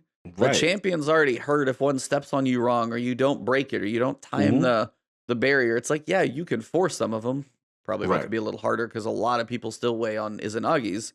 Right. And then you're going to go make them harder. I'm just like, I want to know what it's for, or what rewards what other rewards can you get? Because right now, that is the only place they get shards, and you do get a crap load of exotics in there. So why make it harder? I think the guess is, look, they got the data. You know, I think what they're realizing is that people are super grinding that artifact. And because I go front, I was in a couple of LFGs and I'm seeing dudes running around with 1080, and I mean whatever, like he's running around with a resolution as his light. He out here 1080p in his light, and I'm like, damn, you know what I'm saying, that kind of thing. So I think maybe they're seeing an uptick for those guys, for you know, you and the esoterics and the glads, and I think that's their tier. You know what I'm saying? And just to say, okay, yeah, it's literally just like beast. Yeah. I feel it's to definitely placate to the super hardcore artifact grinder, but that is not for the masses. That is definitely so. But the key comes down to what you said. How do you reward that? Yeah. What are you going to do for that? You know what I'm saying? Is it another shard? I'm like, don't do that. I'm a little in savage mode because I've been racking my brain, not two blues. But I was like, of all the things we have in the game, I don't know what's coming. But I'm like, okay, so what do we have? We have shards for upgrading currency, upgrade modules, which you can never have usually too much of an issue buying. Those are cheap from the gunsmith. 3 blues. Come on, calm down, Wally. Calm down. Golf ball time. Like, you have a chance at exotic rolls, but even then, those are so much of a hit or miss. The affinities is going to help that a little bit. You have shards, which are going to help you upgrade more of those rolls that we're going to be looking at with armor to hopefully masterwork a little bit more. But what outside of those? Because if they don't mention anything specifically like, hey, we've got a new batch of Nightfall exclusive. If you run the 1,000, you get a guaranteed chance at this random roll in the strike. Right. That would be a way. There's a guaranteed gun in every strike. Brand new set for every strike. Fire. And you're guaranteed it at the 1,000. You get a chance lower, but that stuff is tiny chance. You put a crazy ass group together at 1,000. That is something where I could be like, all right, yeah, I'm gonna go farm it because now I can literally go farm rolls on this. You want a Mindbender's Ambition? You're gonna go do Hollowed Lair on Grandmaster kick your ass difficulty. You're gonna guarantee a drop every time. Fire. I'm with this. I'm with that. You solved it right there, man. Bungie. We waiting to get him to the summit, man. He dropping bombs on you. What's up? PvE community. He's ready. He's ready. But again, on the other side, some people can like speed run Hollowed Lair in like 7 minutes on a normal Nightfall and still get Mindbenders to drop enough as opposed to kill themselves at 1,000. But you're getting up there as who said it? I just saw it. Somebody's like, Migas. He did. It's like I ran 2 980s, 30 minutes each run. So instead of like 3 strikes in that run and you get one, you're guaranteed the new one. But it's like something like that needs to be in for something this hard. I agree. Besides the Glads, the Esoterics, the Chevys, like there are stellar players out there who will be able to do this probably with one arm tied behind their back and a sword and a sidearm, which is always ridiculous but awesome to watch. Those are cool feats, but for a large, substantial chunk of the player base is going to look at that and be like, oh, hell no. Hell no. Unless you put like a pot of gold back there and there's a leprechaun standing on it. Like, it's got to be good. I don't know how, but it's got to be really good. and I just don't know what they can add, and then how they make them even more annoying than they already are. Yeah, they got to figure it out. Clearly they've been thinking about it. It's coming. So interesting. I was surprised to see that. I'm not gonna lie. Yeah, quite curious what the rewards for those will be. But here's the big one. So I'm gonna let my man Sandbox Action Lord Sandbox Cognito. You set it up though. You set it up. You set it up. I'll get it rolling. And then I'm gonna jump in. So do you want me to give like the changes and then you can dive in on thoughts on and each? I'll dive on changes. I'll do it. Let's Okay. do that. So we're gonna go through each of these. For Season Redacted, we adjusted quite a few weapon archetypes alongside changes to swords. Swords we already know. Kind of curious how those roll. 2 weeks ago. While these are not all the changes this season, and because they said they're going to be covering like some exotic armor and stuff, I think in a coming week or something like that. This seems to cover a lot of the weapon archetypes and specifically one or two majors. First one is Inagi's Burden. Woo! So they state, since the removal of auto reload effects from Rally Barricade, Izanagi's obviously had an uptick. They said the outlaw trait is something they wanted to change, which that's definitely going to change your DPS numbers. The outlaw trait was swapped out for no distractions to be more in line with the fantasy of this weapon to ensure the trait of this weapon would still work with Honed Edge. The animation speed of Honed Edge is no longer affected by the reload stat. Outlaw has been replaced with no distractions, so you cannot get the 4-stack fire, hold the reload, another 4-stack. Thoughts?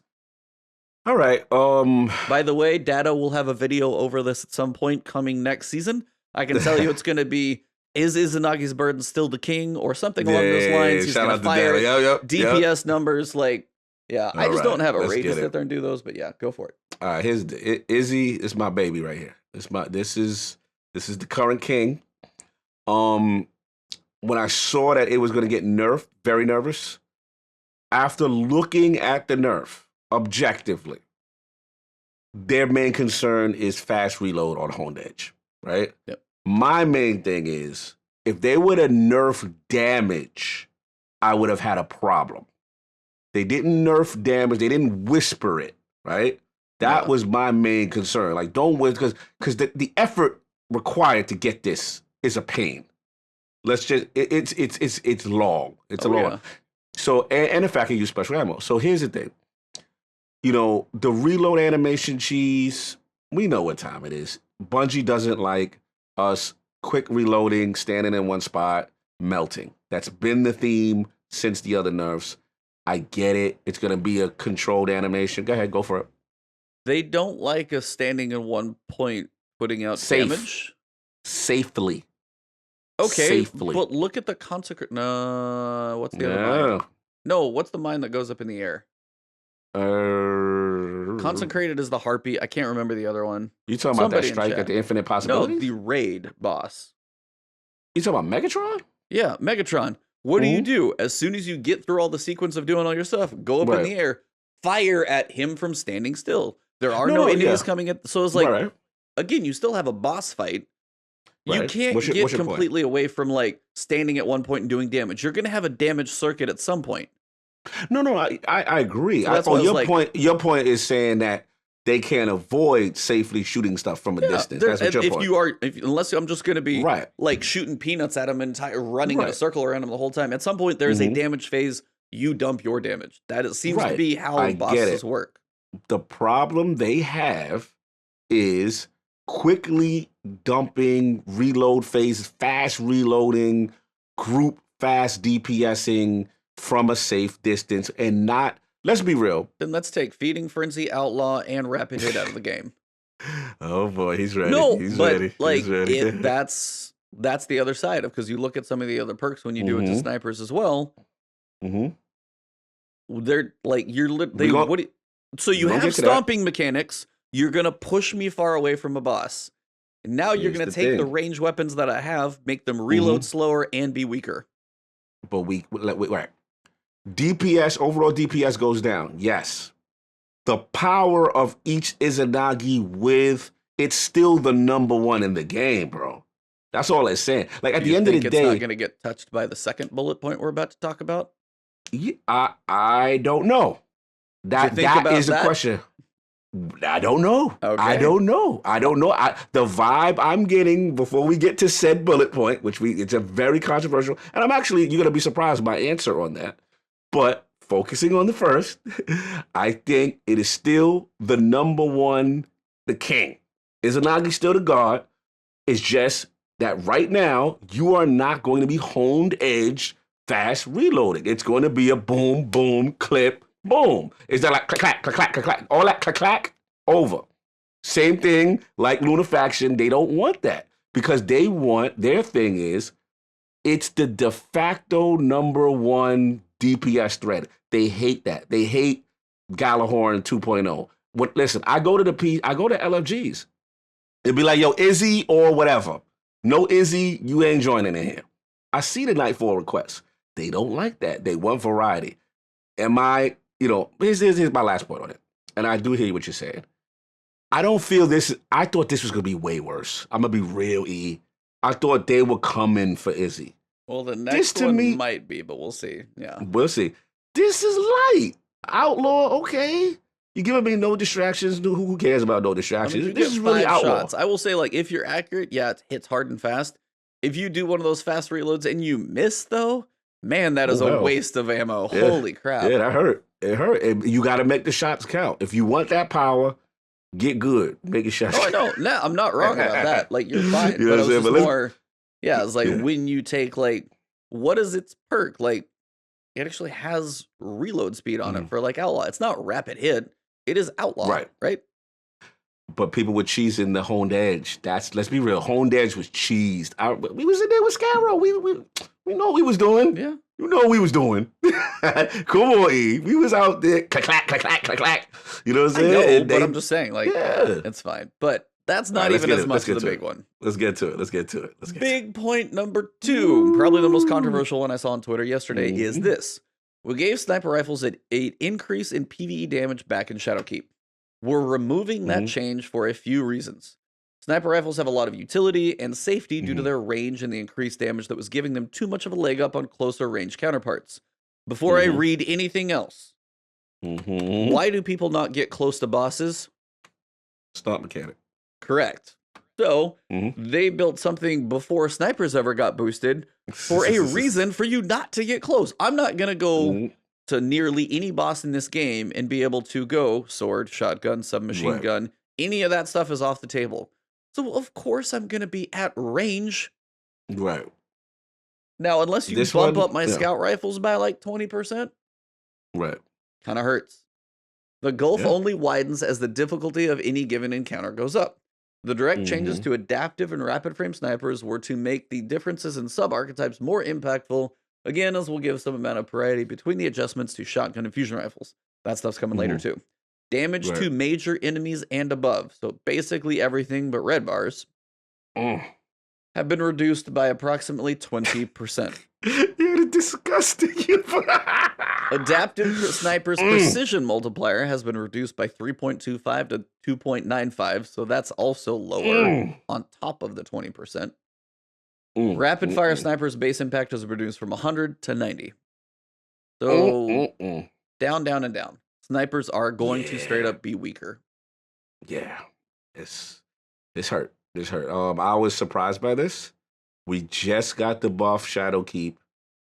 And I feel this is too harsh. Now, does Izanagi fall in here? The sniper rifle. Is this part of the that sucks. That means I have to read this as a sniper rifle's in an all-encompassing archetype. All-encompassing archetype. I was like, and unless the patch notes specifically say sniper rifle is getting a 20% reduction in damage, accepted exotic Izanagi's is not. But what about Whisper? What about Darcy? What about Darcy? Like, are all of those exotics included or excluded? This sucks. I don't like this. This one I can't condone. You just gave us the buff in Shadowkeep. You just gave it to us. So it's like, and let's be real, prior to that, snipers wasn't really rocking like that. So it's like, and I'm not even a sniper guy. That's what's so crazy. I feel this is unfair.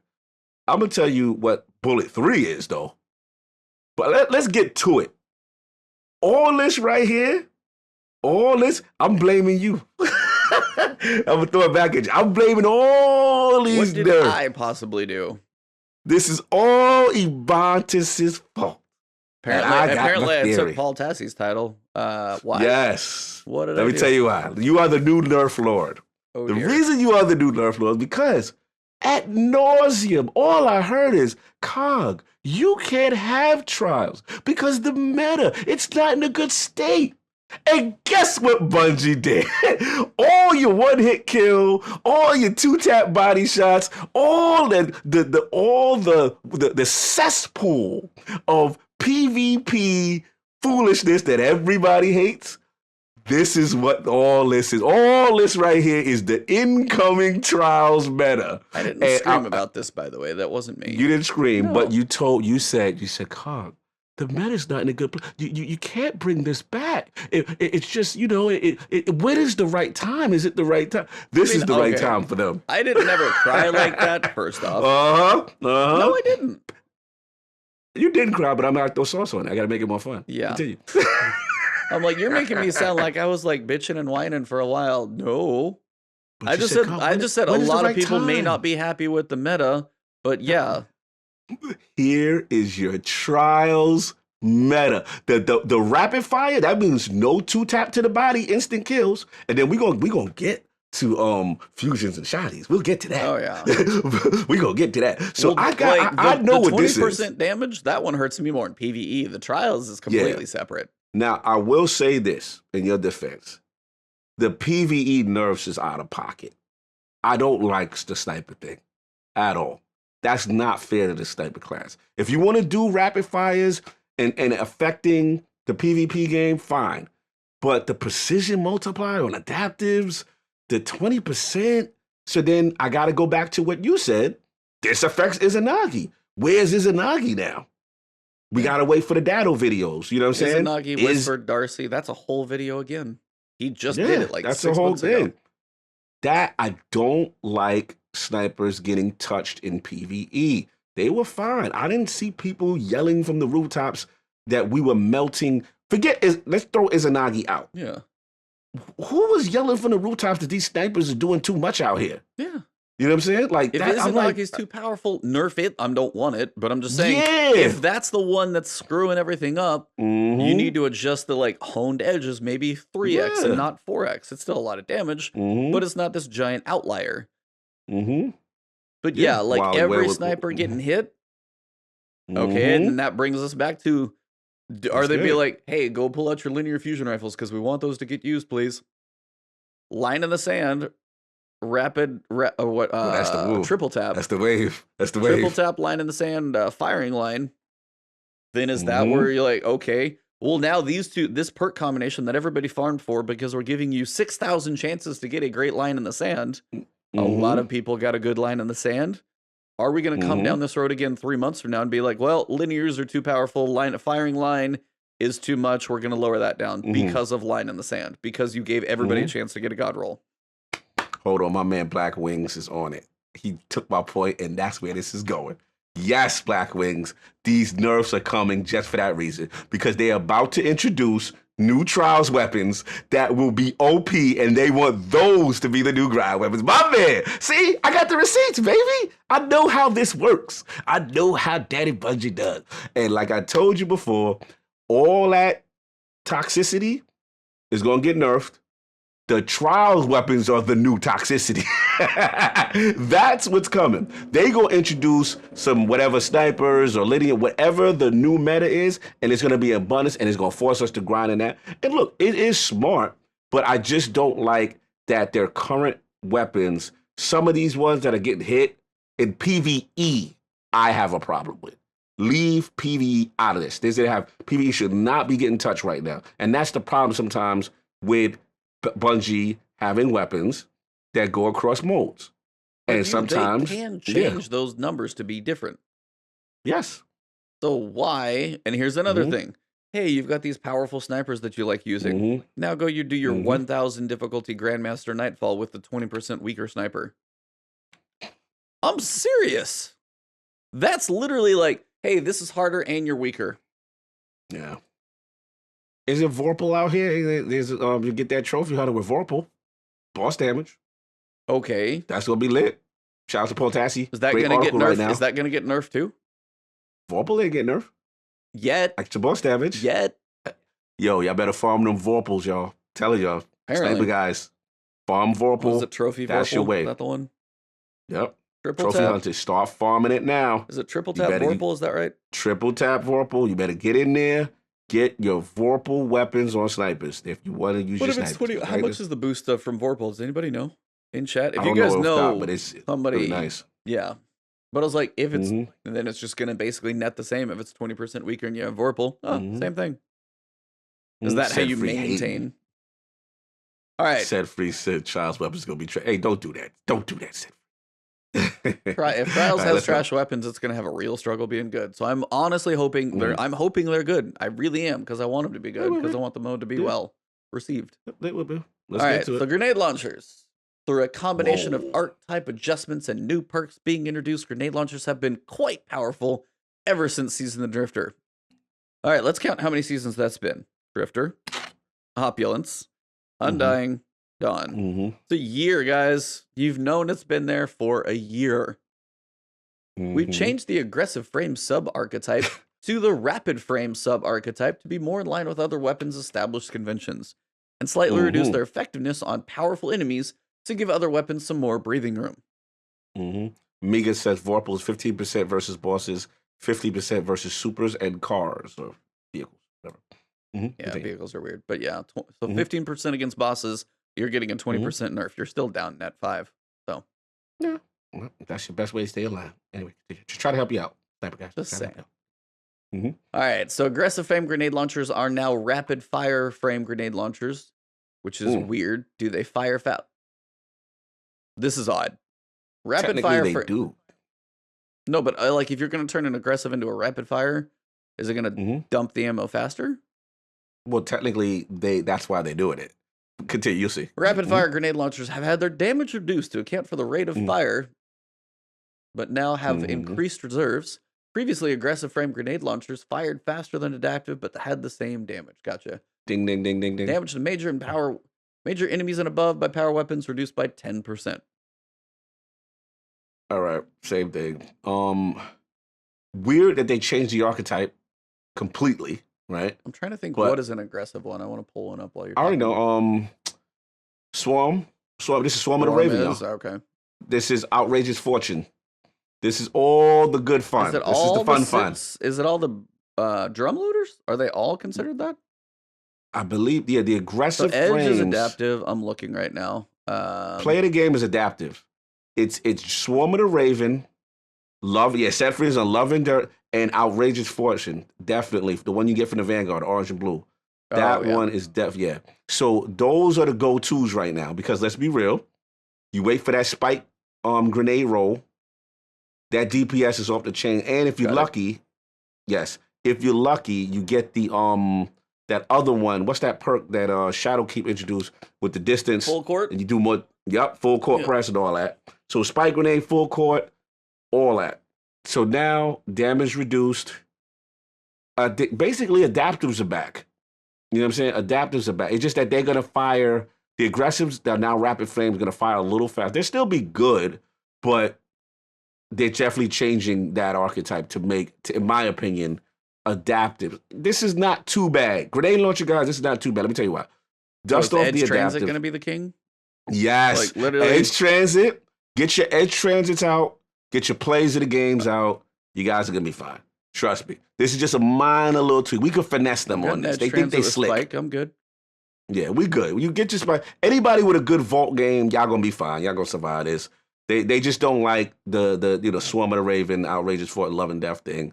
They wasn't feeling that. Yeah, Ron Dunn. Hold on. I got a Doomsday with full court and spike and rangefinder. Ooh, what archetype does that fall? And that's an adaptive frame, sir. Oh, you Gucci. You good. You good. Woo, like I said, anybody who playing the game. Hey, remember when you guys give me crap about my vault being full? That's why. Right there. I go for it. You good. You are in position right now. Just go do a little spring cleaning. Yeah.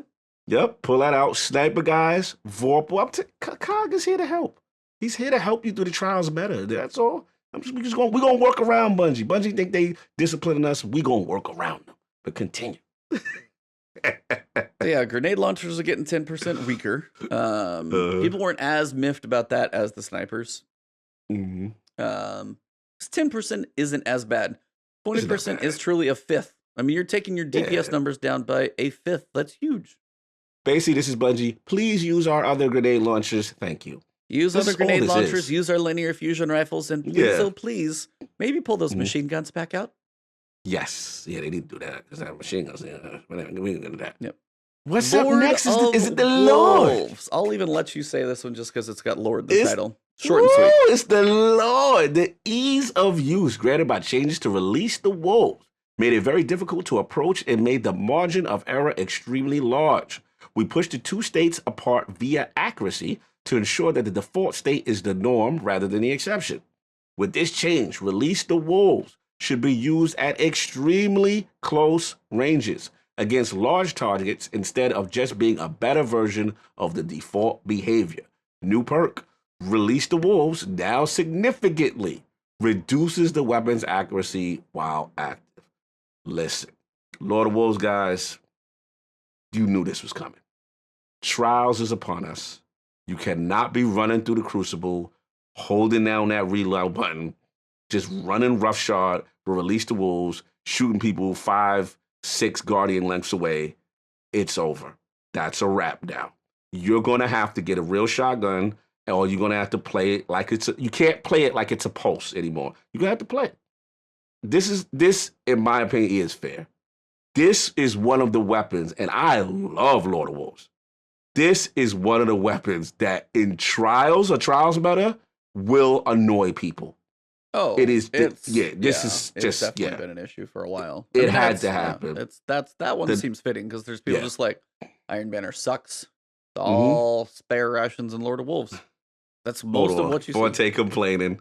Lord of Wolves nerf isn't enough. MNC should still be the best way to use this weapon. MNC, what do you mean? What's MNC? Mouse and keyboard is what he meant to write. Mouse and keyboard? Mouse and keyboard still should be the best? Mouse and cue ball? Cue ball? Mouse and control?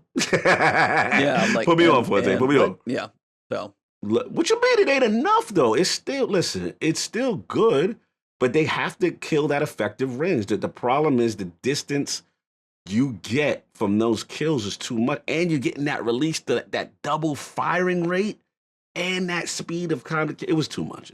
It had to. I'm not mad at this at all. That one's something that happened. We'll see if it's enough, but yeah. Yeah. The last word. Now, this is a gun I'm going to be completely honest. I am terrible with. I know about this one. If you want me to grab this one too, I know about this one. I'm bad with this. I'm just straight up bad with this weapon. This is my baby right here. I haven't used it in a while, but yeah, this is. Yeah, I didn't know they got our podcast in here. That's cool. I know, man. We out here, man. Look how we blowing up. When we introduced the Montes Incognito in Season of the Forge, they became quite dominant due to the extremely maximum time to kill. We're adjusting the way the weapon works to focus it back as a hip-firing weapon, while also improving that side of the experience for both controller and mouse and keyboard inputs. We made it less forgiving so that you still have to concentrate on your aim while wielding the weapon. Okay, fan fire. Adjust the precision scaler while hip firing. The fanfare impact values have been adjusted. So precision hit from the hip, ADS adjusted from 67.95 to 68.25. So a little bump there. Non-precision hip ADS adjusted from 50.01 to 38. So that means non-precision hip firing, body shots are going down. Yep. Those are going down. So it's going to reward precision. All right, aiming down sights. Sorry, rest in peace, True Vanguard. This whole section is True Vanguard right here. Does he aim down sights on this thing? He's busted. Aiming down sights no longer provides additional effective range. Damage, fall off. This is him because he figured out if you ADS last word like a regular joint, you got bad range. It's actually more effective than using it the way it's supposed to be intended. It's a dub. Reduce stability for mouse and keyboard input. That's what I guess my man Forte is talking about. And reduce the effective range. To improve the experience, adjusting the way target acquisition is handled while hip firing. All right, I'm going to jump in because I know you don't really use this joint, right? All you, man. Here's the deal. I got to admit, fair. Last word is a terror. Oh, he made a video? Oh, I got to see Vanguard. They came. This is literally Bungie looking at True Vanguard and saying, stop your foolishness. We on to you. This is what this is right here. This is his section. Yeah. Shout out to True Vanguard. Good guy.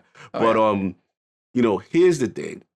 The gun is a hip fire gun. You're supposed to use. You're not supposed to ADS it. Yeah. It's the whole cowboy feel. So they're upping the damage if you use it in its intended way, which is harder. It is hard. See, I could use it that way. I ain't got no problem with it, but it's gonna be harder.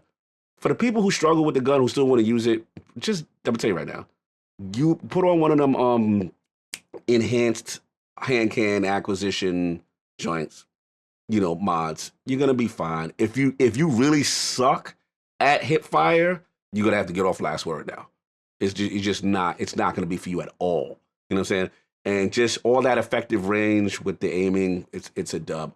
I think this is fair. This again, another weapon. I gotta admit, there's 3 weapons that I feared coming into trials: Lord of Wolves, Last Word, and we're gonna get to the next 2 in a minute. But there's one with an E that is that section. Yeah. That's the cool guy section, because it literally Bungie attacked the Orless is for content creators. They just not saying their names. This is the true. We're gonna get the Fallout too. Fallout is next. So far sorry. It was so funny. I feel really sorry because he put out he tweeted too, because he was like, man, I'm putting this thing together. I'm just going to put it out there and leave it. Mm-hmm. It's all about the details of how range works. And I just literally read that, sent a tweet, and it's just like, it's the Big Bang Theory, which just like throws all the papers in there and just like, screw it. Just like, I'm done. But it's like on the other side, like they have content for like the next 3 months. So they're good to go. Yeah. They'll be testing everything. They're good to go. So you got to test everything out. But yeah, rest in peace, True Vanguard. It was a nice run. We really respect what you found out, all the research you did. You know what I'm saying? But we got Fallout and Cool Guy to kill. Let's go. Right. Shotguns. By the way, shotguns are random. Mm-hmm. FYI. That is one of Fallout's rule. Shout out to Fallout. Shout out to Fallout. Shout out to you being in this video. I saw you in there. I was cannon fodder. It's fine. Salute to that. It's always cool just to be part of testing, though, just because all the theories are fun. Mm-hmm. One issue I've been waiting to fix before adjusting shotguns again was an oddity in the way our aim assist system works with weapons that don't care much about precision damage. An example of shotguns, at certain distances between players, the aim assist would prioritize the head, causing the entire spread to deviate from the center mass, making the player miss out on the kill. With that out of the way, we made more adjustments to shotguns to give other weapons a little more time to react to them. So if you guys want to conceptually know, if you're listening to audio, picture your head and picture your chest. Chest is a lot bigger to hit with a pellet spread. Half the pellet spread could make a outline of your head, and you could only get tagged with a couple. So it's the idea of aim assist for a scout rifle, a pulse, a sniper, all those things when you're going for headshots is crucial. Shotguns less so. And if you're doing like a flyby on a shotgun, the aim assist was almost potentially making it worse. That's the general idea of that piece. So target acquisition for non-slug shotguns, again, precision, still need the accuracy, no longer account for precision locations. Previously, target acquisition could cause players to spread to miss. Cone angle, which is so funny because I don't know if you watched his range video. He had Mercules and like the massive breakdown, talked about the cone and aim assist and the range. And then he's like, the cone angle is now adjusted on a per sub archetype basis and is no longer adjusted by the range stat. Aiming down sight no longer adjusts effective range for this weapon archetype as well. Literally, like, could not have had a better timed blob to be like, what up, Fallout? Do it again. No. Just throw that Pelmork out. You got a 0 on that test. You may start it all over. Like, not quite, but damn, dude. Like, is the timing of a range video that I know he's been waiting on to do this. I'm just like, I'm so sorry. They came for the homie, man. They came for, well, shout out to the Crucible Scientist. Yeah, man. He's gonna have to rework all his values. Because I mean, He's gonna have to. he's like the aim Yeah. assist, aim down sights no longer adjust effective range. Okay, Yeah. that's a thing. Cone angle is Mhm. no longer adjusted for per sub archetype basis, no longer adjusted by the range stat. Therefore, your cone of damage, like this, Mhm. basically the width and verticality Mhm. of your spread of shots, Mhm. is not adjusted by range. And he just got done talking about that. About that. You guys may be laughing. You Damn. guys may not even know what I'm talking about. Go look up True Vanguard, Fallout Plays, Mhm. Drewski, and Cool Guy. Mhm. Their I got you, videos baby. in like the past couple days will explain everything Days. we are laughing about. Yo, So but she literally has been watching these videos. oh man, they must have been having this thing coming down the pipe, and they're like, and then like Yo. another video comes out. Yep. Sandbox is thought over you there, did- just like, oh my god, I'm so sorry, guys. Yo, Sandbox team is straight evil on this one, man. But yeah, I mean, listen. At the end of the day, you know, it's gonna help some misses on precision stuff. But at the end of the day, things are gonna compete in the space. And sidearms are already competing in the space right now. The apes are getting shut down a little bit. So they still got the one hit kill potential, but shotgun guys, bruh, you know, it's a reckoning for y'all. Like it's you got to be creative with your aping. That's all I'm saying. The day has come. So yeah, let's moving on I'll to be our waiting for the man. videos that explain the changes, but at least he has a lot of research of a backlog of content to be like, all right, this is how it used to be. He's got that Right. done. He's got that recorded. Right. So now he's just got to get the new. You gotta get the new. Fusion- He's got to figure out the hustle. Fusion rifles. I don't know if Cool Guy. anybody's been killed by Aaron Till from across the map with the firmly planted and proper scope. Thank you, Cool Guy. That's my guy. That's Similar my to role. the issue noted, similar to the issue noted above on shotguns, fusion rifles also suffer from some target acquisition related oddities that we've since fixed. Mhm. Same principle in the target acquisition. It's not going to pull to the head, and then the spread of the, they're not bullets. What the hell are they? Bolts. Bolts, yeah, the bolts. The Yeah, spread of the mhm. bolts isn't going to pull to the head and have a tendency to miss the biggest target that you're aiming for. You want to hit people in the body. Big giant chest is what you're going for, not the teeny little head for a fusion rifle. Exactly. Now, they state the damage fall off of this weapon archetype can now floor at basically half. It was 3/4, now it's half. That Aaron Till is not going to kill you at half range anymore. That ain't happening. Effective range and the impact of optics stat, literally optics the range, for this weapon archetype has been reduced across the board. Backup plan. Also a weird one that they hit. Now I adjust know the why. adjust impact to match the rapid fire sub archetype while active. Mm-hmm. So it literally changes the hit. See, and now they're taking like backup plan. You can't switch and have it hit as hard. You're gonna switch and you're not gonna hit as hard. Charge No, time is it now is. set to match rapid fire archetype while active. Like Yeah. So, yeah, go basically, for it. Yeah, get in there. Here's the deal. Aaron Till, you know it was a run. We had a run, Aaron Till. Me and you, man, shoot people from down the block like a sniper. I mean, it's only right. It's only right. Listen, backup plan got hit hard. I didn't know they was gonna come that hard. But we still got some options. Cool Guy, if he's resourceful, he knows what to do. He just listen, firmly planted is the new. Firmly planted, I'm telling y'all, is the new. So you just got to play into that play style with when you crouch and you get the better handling in the cone spread and stuff like that. But yeah, this is going to affect that archetype. That is definitely. But Aaron Till it was loose out here. Shout out to Wild. It was the dude fella. It was too he was shooting people in sniper ranges. Did you see? I what saw Cool Guy the was Aaron doing? Till, yeah. But Firmly it was planted, this- that little accuracy, and Mhm. it's on that like Trials in the 9 map that you hate. But yeah, they Yep. did, like the testing you did out there, and the Aaron Till is just like, how? The friggin' laser beam. Yo, shout out to Seth Free. He said, Joe too, please allow me to reintroduce myself. My name is Joe. Yeah, Joe Yeah. too. I mean, That's, you could see the thing about Joe too, you can can't kind dodge of it. You can get kinda smashed dodge. by it, but if you're Yeah. moving, If you're moving, Like, yeah. that'd be one of those videos to literally do, be like, hey, try and follow somebody, but keep moving. It can't curve fast enough. It's not like Exactly. true. Exactly. So it's more of a straight, yeah. Yeah, it's gonna have So like that, an arc to a stationary target where you might not be there, and if they move a little bit, but if they are constantly moving or shift another direction, it's not gonna like adjust. Yeah. The key thing now is the damage fall off for the weapon. That's gonna stop all those bolts from landing. That's gonna be a lot of the source of the one-hit kills. Couple that with the backup plan that people are using to get that super instant charge. Now it fires like it's a different fusion, a weaker fusion when it does that. So, and then you're talking about the optic stat, which is also helping out. Fusions, yeah, it may be a dub. I don't know how they survive this one in PvP. I mean, they're meant to be used at that like medium range. Got to hit all your bolts. Got to be somewhat accurate. You're not going to be sniping with them. I mean, they're going to be they're shotgun shutdowners is what they're meant to be. Is a variation from that, which they still should be able to do.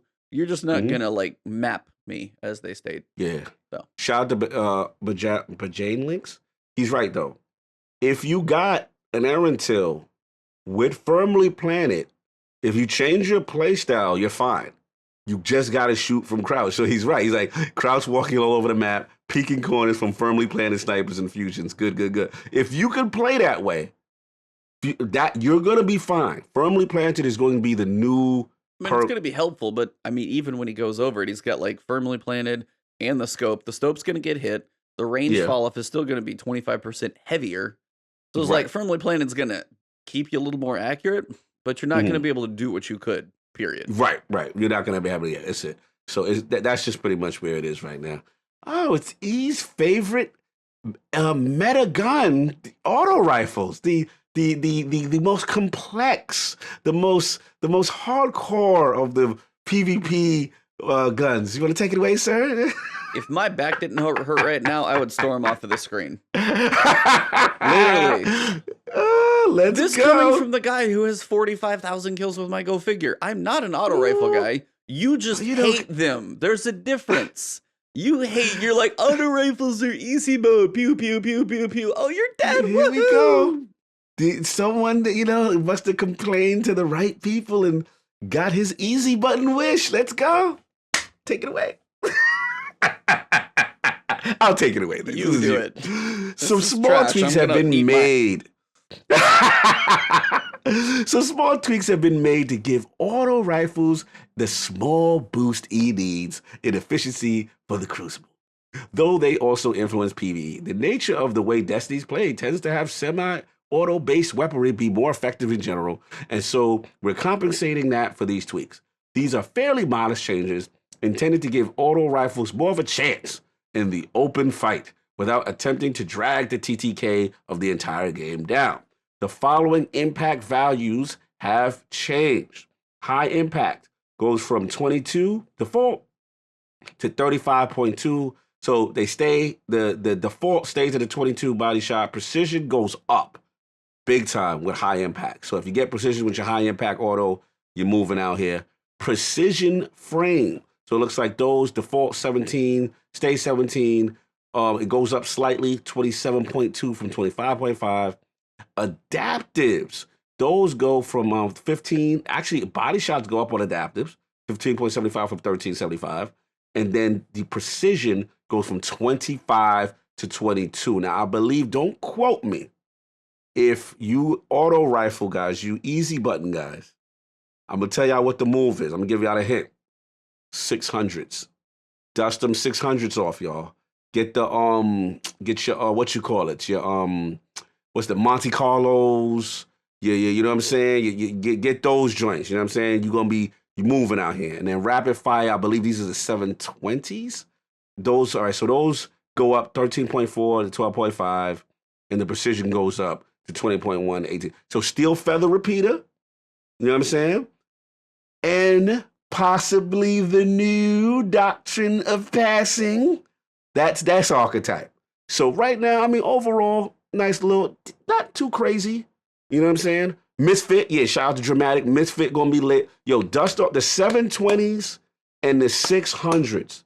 Pull those out your vault, y'all. 450s, not as much. You know what I'm saying? But and high impact. I mean, who's really getting precisions with high impact? Hey, if you can do it, more power to you. Those tend to jump. But I think right now, steel feather repeater is going to be in a nice spot. 600 is yes, Migas. 600 is hard light. 600 is Monty. 600 to me is going to be the wave. If you're a easy guy, easy life kind of a guy that just wants to, press a button, spray and play, and, put your dad bod guns on. This is for y'all. You got what you want, E. He's not talking to me. He's so mad with me, right? They have listened to you. You know what I'm saying? Shout out to Dad. I got to dog. You gonna dust off Kvastov? What's Kvastov? I forgot. Put me on. What's Kvastov? I don't even remember what Kvastov is. That might be good out here too. Yeah, I think is it a 600? I forgot what Kvastov is. Put me on, Dano. Put me on. I forgot. But yes, Auto's gonna get a little love. You know what I'm saying? Gonna get a little love. But yeah, that's what we got. He said Neo Metal wants a 1v1. Soros. Yeah, I forgot about Soros. Yeah, Soros can make a little comeback. It's gonna be nice. It's gonna be nice for a little. Y'all can be able to compete. You know what I'm saying? But yeah. So how you feel, E? You happy? You complain? You cries? Went to the top. You got what you want, man. So we're moving past off weapon balancing. We're just going forward. So we covered that. Anything else on the Quab is they got a couple patch notes. They did say anybody on Xbox, apparently there's like negative silver balance. So I don't just let them know if you have any issues with that. There was an issue with In the Valley's Crimson Days emblem. Just I think they give you an extra day to redeem that if there's any issues there. Couple movies of the week, and then they basically just state they've had trouble processing. Basically, we've been donating faster than they expected. If you guys go look at This Week at Bungie, it's worth looking at the art they did. And actually, Twitter's better because you can see a wider picture. Spider is literally sitting in like a floor of Fractaline. The picture is hilarious. Hilarious. By the way. Yeah, he's like, hope one day to own a business like our fallen friend. That is funny. Yeah, he is just like swimming in it right now. But other than that, they say a new season is on rapid approach, and with it comes new mysteries, threats, and activities to plunder for rewards. If you're enjoying these obelisks, you still have time to farm their resonance levels and weapon bounties before the next season begins. We'll share more with you real soon. That's kind of crazy. So yeah, I mean, it's been an interesting season. Yeah. Kind of curious where all these weapon balances settle and being shotguns and fusions changing up, snipers getting nerfed, grenade launchers coming down a little bit. Excuse me. They're trying to like change the meta of both PvP and PvE. They're trying to play the puppet masters and tell you this is what we want you to play with right now. I'm just kind of curious what you think. It does feel like at some point, if something gets to be too powerful, too fun, too like, hey, this is the thing. I mean, I'm going to use in the fun word because I'm actually quoting that from somebody else. Like, they take all these things that you have like worked for and hard, and then they're just they start taking them. They haven't brought anything up very too much in a while. Yeah, that's true. Like they have been bringing things continually a little bit down to keep everything in line and squeeze it in this tighter and tighter box of everything's got to be close. But then there's no breakouts and like there's less like fun. And when you're saying standout trials, weapons, and things like that, if I keep seeing stuff like this, I expect less standouts. Rituals are kind of, as you said, meh. Those aren't really outstanding. If trials, weapons are going to be good, they do need to stand out. But the way they keep doing stuff like this, it's harder for me to see that type of stuff happening. But it's the same thing that they always do. And we go through this cyclical thing where right before major content, we get a patch notes like this. We've been around, E. Oh, I know. We got to catch the pattern. And everything, we go, woe is me, what the hell? They just nerf this whole archetype into the ground. It's all the setup, man. We've been here before because they want to introduce the new. And the new is going to be the coveted thing. Just like, when we were doing, right before Season of the Dawn, I remember all these other archetypes are getting hit. And then it was like Scouts got a buff, whatever. And then look at, Patreon, look at the 260s came out, Randy's came out. Symmetry, by the way, I've been using Symmetry. Oh my God, Symmetry is really good. I slept on that weapon. That to me this is the blanket nerf for trials first. Unfortunately, PvE got caught in the crossfire with some of these things unfairly, but it had to. Not that PvE had to, but I knew they were going to do a major update like this. You cannot have the toxicity of trials at premium levels with people using two guns, whether it be Lord of Wolves, whether it be Erentil, whether it be, the rapid fire snipers that could two body shot. They can't have it. They have to level the playing field so that more things have a chance, right?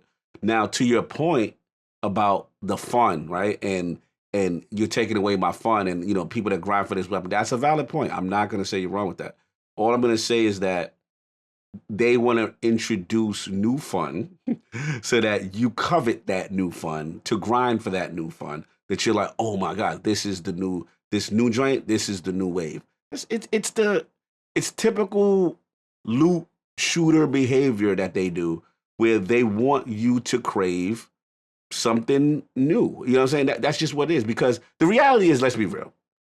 As much as I hate that it's cyclical, we are like old men. We're going to stay with our dad bod bygones. We're going to stay with our Izanagi. We're going to stay with, let's be real. We're creatures of habit. Once we figure out what the meta is and what's the most effective way of doing something, we are going to stick with that.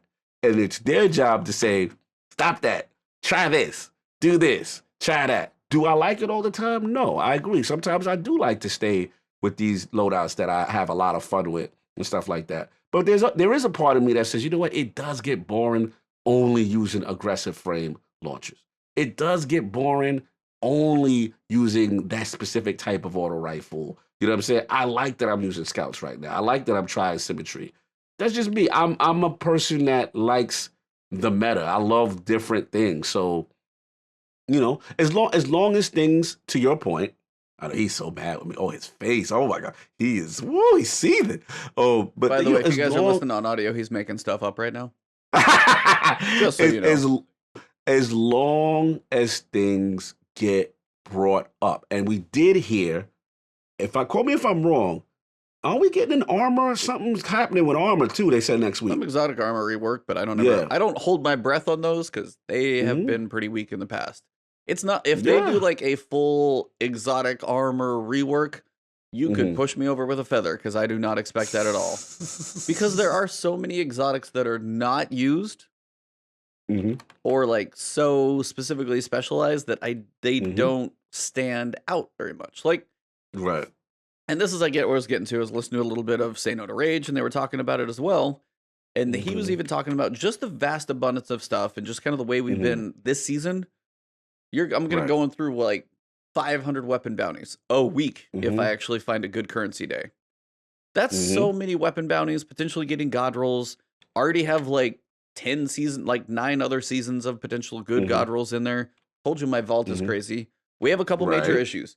Destin, of course, on Fire Team Chat. Shout out to Mr. Destin. Vault space. Vault space is still an issue. Yes. Haven't heard anything. Don't see anything coming. But again, how many more god roll weapons? Okay, so you want all the trials weapons. Yeah, you do, right? Yeah. Okay, you're going to want the armor. Yeah. Maybe it actually has good stats. How much more crap can you fit in a vault? Well, that's the never-ending problem, right? That's one. And then the other thing is, say you have like a spare rations. Say you've got your bygones, and these are just singles, but it's like you can go through and pick out I can go through dim and do like, is hand cannon. Right. Like of all the ones you've got that you may want to keep and hold on to, the good ones. I mean, some people still use trust and like that, a little less in its heyday, but you've got your not forgottens. You've got your waking vigils. You've got your kindled orchids. You've got your dukes. You've got your spare rations. All of those. And now some people, the old fashions, the Ostringers, a lot of people have god rolls of some nature. Maybe not the best. Maybe there's tweaks of little slightly better ones. Right. But for the general 80% or more player, who's most us out there, you're looking at like, Mhm. hey, I've got a good weapon. Do I really want to go after one more god roll? I guess that's my Mhm. question for you, as What's your like they question? were Mhm. saying it. How many more? Because that's the main thing of this season. Armor has been pretty lackluster outside literally the season pass. Yes. And all you're going for is god rolls on weapons, and some people don't even Mhm. care about that much anymore. How many more Okay. god roll weapons can you chase over the course of 2 more seasons or 6 more seasons, or some who don't think Destiny Mhm. 3 is coming that soon? Mhm. Unless the vault and this is where I guess for me, where I would like to see it's like, hey, you want us to change up the meta? And this is Mhm. where it's harder for capacity, but Mhm. continually bringing stuff forward has been one of the Mhm. biggest detriments I think that they've faced. Mm. Always like, I mean, whether it was Infusion in Destiny 1 or it wasn't Mhm. Infusion, I forget what they called the little light Let bubble me thing. hear this. You going down a very interesting path, sir. But But here it is. this is the point of like other stuff that you play. You get a new season in Path of Exile. You're gonna lose your stuff. You start over. You're getting new armor and weapons, and you're gonna go find some new stuff again. I would love. Yes, I want Okay. to clear crap out and I want to do some stuff fresh again. I've always been I about this. wanna. This can't be surprising to you, by the way. This is news to me. So, you want things removed from the game? You Hell want the yes. tower? Yep. Wow. If depending on what games you played in the past, you're probably going to have a different Mhm. mentality. If you've gotten into Destiny and you're like, hey, I love building up my collection, I love doing all these things, I have Mhm. all these options. But as you also said, Mhm. what do you stick with? I have my Bygones, I have my Lord of Wolves, and I Right. play this shit all the time. Excuse me, language. Mhm. Mhm. On the other Let's side, fashion it. Let's get take to it. games like a seasonal, like Path of Exile. My buddy's playing that. He's like, hey, you do the new season, brand new Mhm. like army, you got to go through, like start over. It's kind of like fresh Mhm. starts. Fresh starts are when this game always feels some of the best. Mm. Mm. World of So you Warcraft, you get want to a new okay. season, you could be level 60, like crazy amount of PvP, rated like crazy. You go to 61, that entire loadout is trash as you go through the story. And then you work your way Okay. up, and the end game does it again. Mhm. Weapons, armor, and you get a completely fresh sample. Now, when I say it's going to be hard for them to build, and this is why it may be more of an annual cycle, but like Mhm. over the course of what it takes for them to build a set of weapons, sets of armor, and things like that, what their bandwidth is able to do, maybe a limitation on how Mhm. much you can fully like wipe the slate clean per se. But it's Mhm. like if you could only like, now we're limiting that seasonal armor slot to only work with one Mhm. season before and one season after. Mhm. What if your infusion was like, hey, you can't this thing has a cap. Ooh, we doing this, huh? Are we doing this, huh? I mean, you can say whatever you want to, Wow. but like when it comes to Wow. people getting tired of like, I mean, okay, so me, other people, how many people have been Mhm. playing this season? How hardcore have you been playing? Have you been going after Mm. pinnacles? Have you been leveling up? Have you been going after anything elite for any reason? What? I've been farming the sundial weapons like crazy. They're handing Like them to you in the crazy. tower, which is fine. Hey, Okay, not enough for me. Mhm. you don't even have to move. You literally walk between a postmaster. Yeah. Yeah, It- is this fun to get weapons? I was enjoying Therein it. Look. lies like a difference in Uh-huh. mentality. Do Mhm. you want an activity, a boss kill to drop a weapon? Of course. No, that I Or agree. do Of you want a course. Of bounty course. and you can click in the tower? But then the other thing is, we're at a point where they are literally showering us Right. with all the weapons we can ask Right. for. So if Right. you are a decently active player this season, maybe you miss it, maybe you Right. don't, you're not here. But if you're a Mhm. decently active player this season, Mhm. you're potentially going to have a great line in the sand, auto rifle, Yes. your steel feather Yes. repeater might be looking pretty Yes. solid. Mhm. Sidearm, you've got gallant charge for fusion rifle. You can go Mhm. for so many rolls, and then you're Mhm. like, hey, I'm good for a while. But come Right. September, are you just gonna let me infuse this thing like 10 more? Cool, I'll keep using it. Oh, let me infuse it 10 Mhm. more. If you are a casual Mhm. player or a hardcore player, everyone getting on that same playing field and be like, hey, guess what? We're going from 1,000 to 1,300 or something in September's expansion. Nothing comes forward. I gotta hear. I mean, you can yell at me all you want. It's fine. It's as I said. It's a difference of mentality because coming from something like World of Warcraft, I'm used to losing all my stuff. Mhm. If you, Yeah. No, it's okay, like, this and is it's this just a is difference in like the collection and holding on to everything forever. But that's why I don't want to see Gjallarhorn come back in D2. Same reason I don't want to play with that again. Because we had 3 I understand years. the mentality. We had 3 years. How long have I been using my Go figure? Okay. What is really going to push that out of my hands? Them forcefully taking it away. And then I'm going to... so you are okay. Let's confirm these points before. Whisper, Outbreak, everything's gone. Yes. Wow. Yeah. So you have no problem with the amazing 0-hour quest that was created and them telling you, you know what? That was a good one. But now we're coming back for our stuff. They're taking content out of they're taking content out of the game already.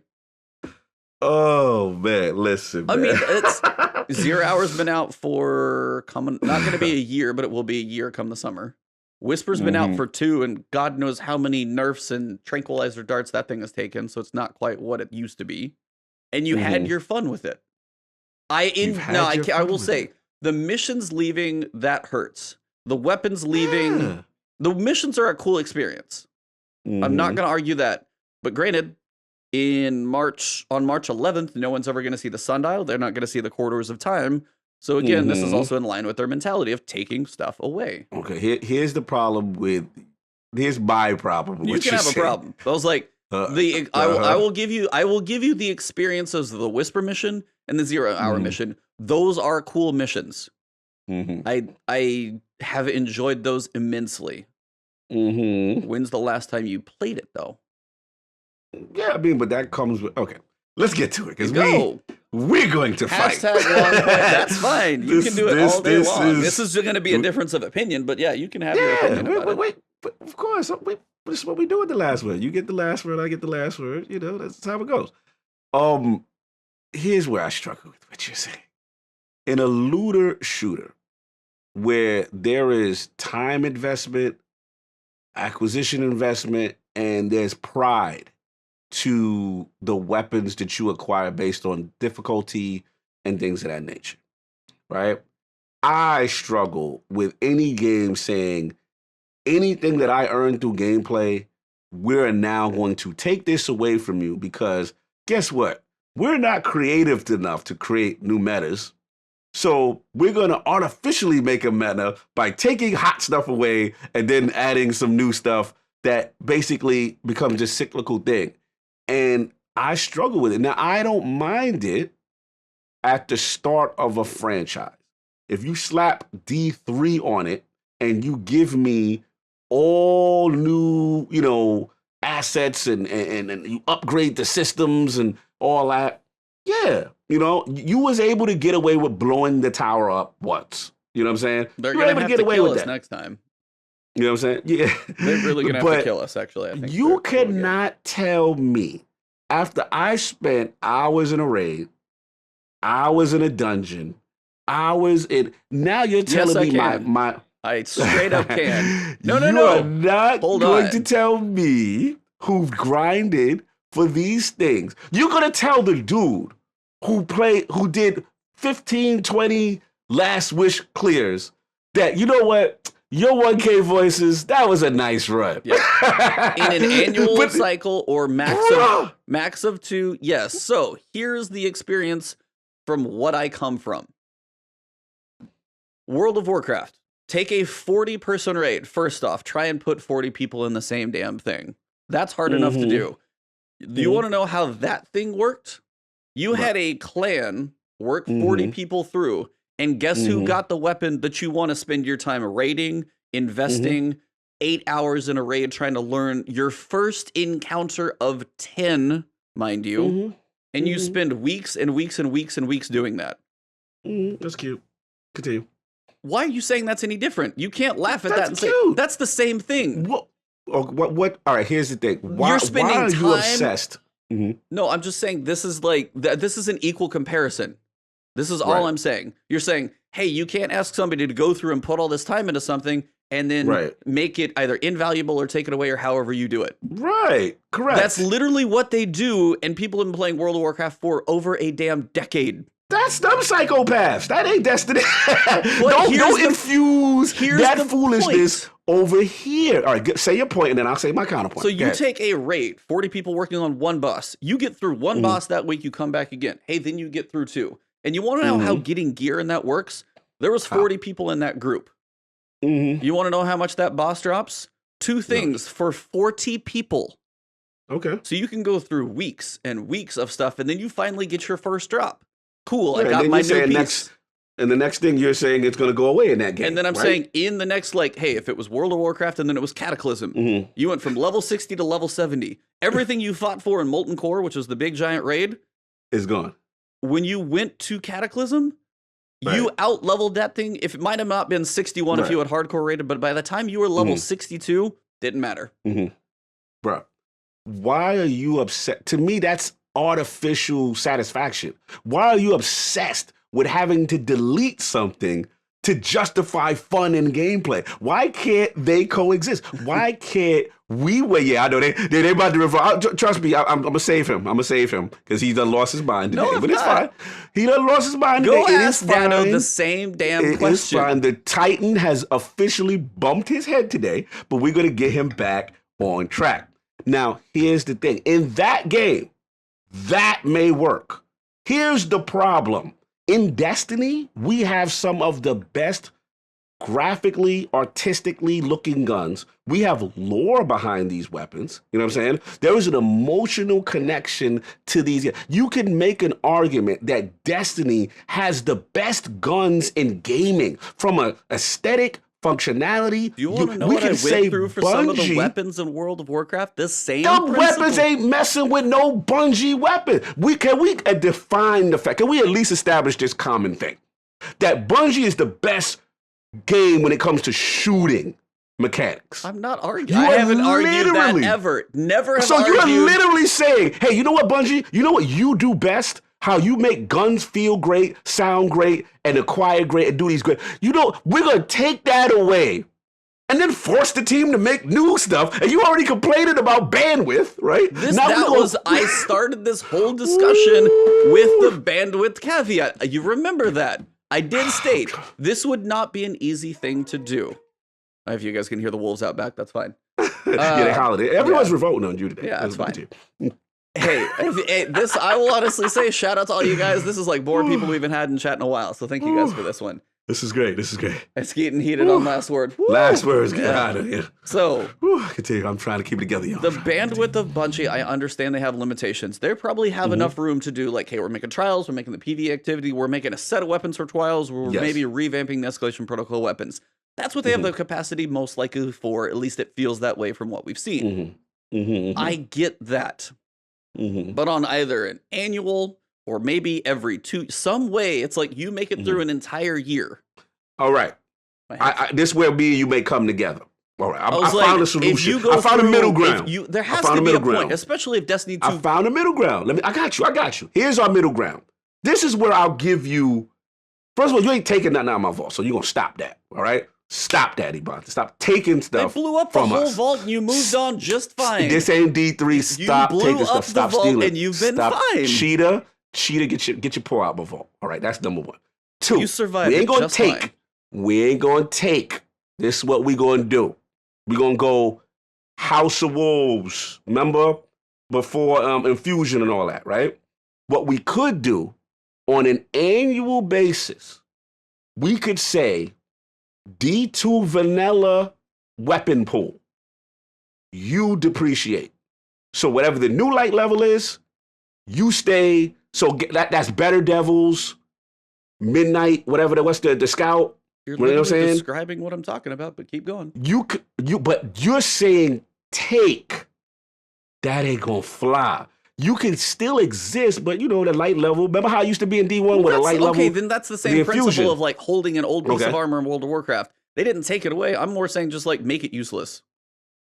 It can sit in your vault at level like power level 300, but you're never going to be able to use it in a 900 activity. Right. That's the only thing I am willing to compromise slightly. So you're still never going to use the gun is my point. So why do you need to be able to go like, you could have a collection and go view the old image, but if you can't ever use the gun, what's the point in having it in your vault? But the whole point about, shout out to Dramatic, The whole point of Destiny is the chase for loot.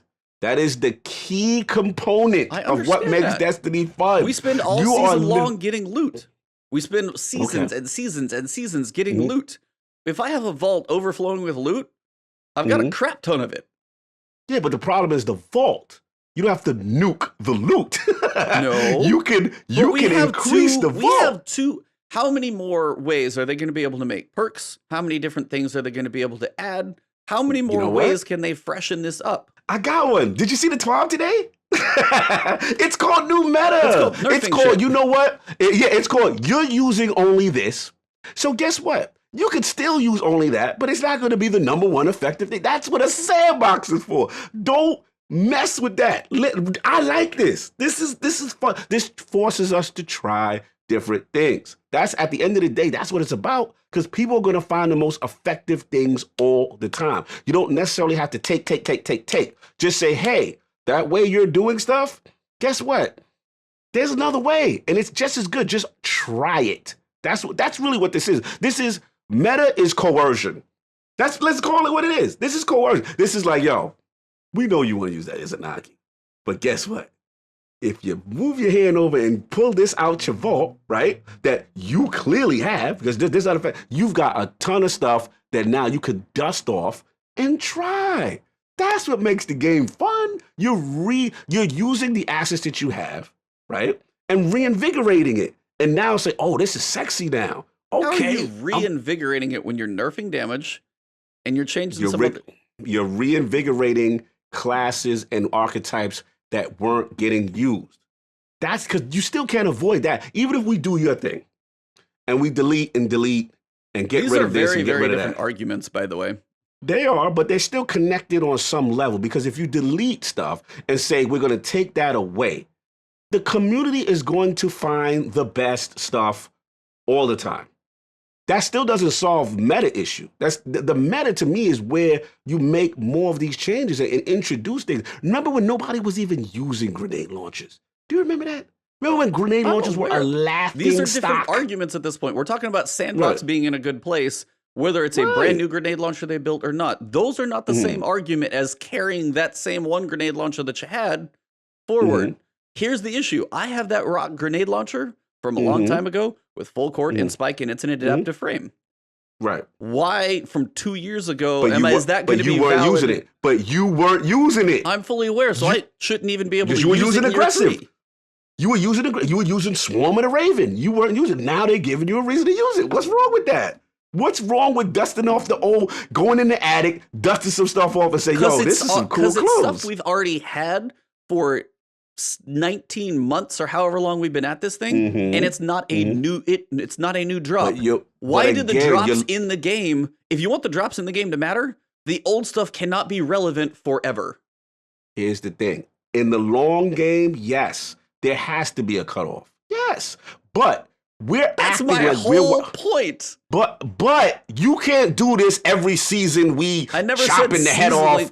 This World of Warcraft nonsense that you keep trying to throw in here. We got a clean slate, guys. Everything you did last month, we're going to... No! I said maybe on like a Shadowkeep or a Forsaken basis, whatever you got during that whole entire Shadowkeep year, you go in, you're leveling up. You're getting your new blues. You're leveling up in armor. But hey, once I get up to level 1250 in September, I'm going to go and fuse my old Go Figure and keep it going.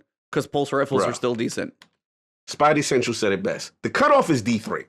You want to cut stuff off? Cut it off when the new stuff come out and you introduce new features and a bigger vault and better graphics and frame rates and all that. All this stuff you talk about, the community will revolt against Bungie so hard. They're going to be like, how dare you make me go through this pit of heresy, get this Zeta phase, and you telling me after a year it's a wrap? Hell to the no. They're going to be like, why am I even going to play your game? Because they're going to say, oh, if I play your game, 6 months, this gun is gone. And what is your time frame? Why would anyone chase anything? What is your time frame you're okay with it then? That's what I want to know. New game. If that game is 5 years away and I can use my Go Figure for the next 5 years, you're okay with that? You can use it, but it don't necessarily going to be effective because guess what? Meta, Sandbox, Nerf. They're never that bad. Hey, if you want to play old dad bar gun all day, that's Okay, your fine. business. Either But way, these adaptives is out you here. have you have how many archetypes are you going to get in this game? Auto rifles, scout rifles, just primaries is all I'm going at. Auto Right. rifles, scouts, pulses, and hand cannons Look are how your many big four. Look how many archetypes we talking. We got so many archetypes. Okay, but here's the point. Over the course, that's what I'm saying. New game, you're like, okay, so make it extreme. 5 years. At some point, if you're like, hey, I have a really good spare rations. Hey, that's got nerfed. That archetype's not that great, but it was a good roll. I'm going to leave it in the vault. 2 years later, that archetype's good again, and you can just be like, oh, I got one in my vault. I'm good to go. I don't need to go play the game to get anything new. Nah, but you keep forgetting, again, you're looking through a cone. We're acting like when they do these nerfs, they don't reintroduce. Like Seth said it best. Like, no one was using scouts. No one was using 260s. We had 260s. We had, was it Valkyrin or whatever that. No one was using that, right? Black but Scorpion. guess what? Black Scorpion, you introduced Randy. Oh, man, wow, symmetry. Wow, these 260s are amazing. Look at these cool perks. And yes, he lost his mind. I know he's lost his mind today. We got all these cool things. We're introducing more and new stuff to an archetype that you guys don't use. And it's like, yo, Bungie's like, yo, this archetype is hot. If we just buff it and do that, that's what we want to do. We don't need to keep deleting. Keep your hand off the delete button, brother. If you want to delete, you know what? You stop playing D2 and you wait for D3. We'll be over here having fun in D2. You wait until D3. You can delete your heart away with everything you want to delete. Bruh, this ain't World of Warcraft. You cannot do this to Destiny. Destiny is the ultimate acquisition feel-good game. This is the ultimate, look what I got based on my hard work. And here you come into the tower with your axe chopping strategies, with you're cutting people off. So that's where I have to say, you're dare like, you, okay, E? this is where I get to the point though, is like, when do you draw the line? I always get to these arguments with you. I'm like, okay, so when is it okay? So if you got a gun in, is 5 years too long? 5, 6 years. We can't play for 5 to 6 years. We can't do that. You can't. You want to be able to use the same things for like 6 years or 7 years in Destiny. It's not the, come on, you being so hard.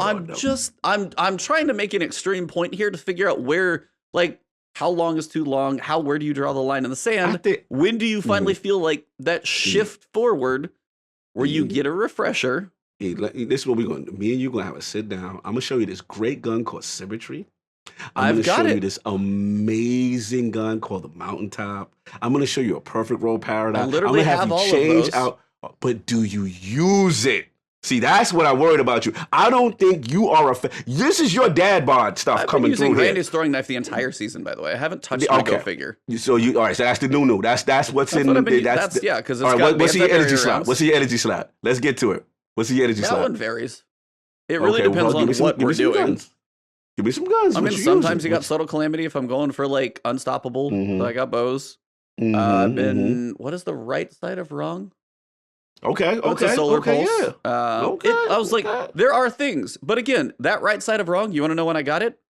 About a year and a half ago. And I pulled it out of the vault. I didn't go get a new weapon. You again, I don't know if it's your play style, but you, based on my knowledge of you, you tend to lock in. You do.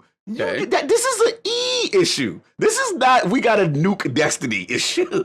This is an E, he likes what he likes. At some point, making some things irrelevant is good. Like, okay, so how, like, Telesto at some point needs to be just made irrelevant because it just breaks the game. Right. That one, okay, so what if they were like, hey, Telesto's not coming into Falls expansion. It's no longer viable, it's just going to be gray. I'm serious. Like, what would you say if they did that? That's one single weapon, not even your entire vault. That is one weapon. Telesto, it's a dangerous path. We have had so many issues with this weapon. We are going to retire Telesto and hang its jersey up in the studio.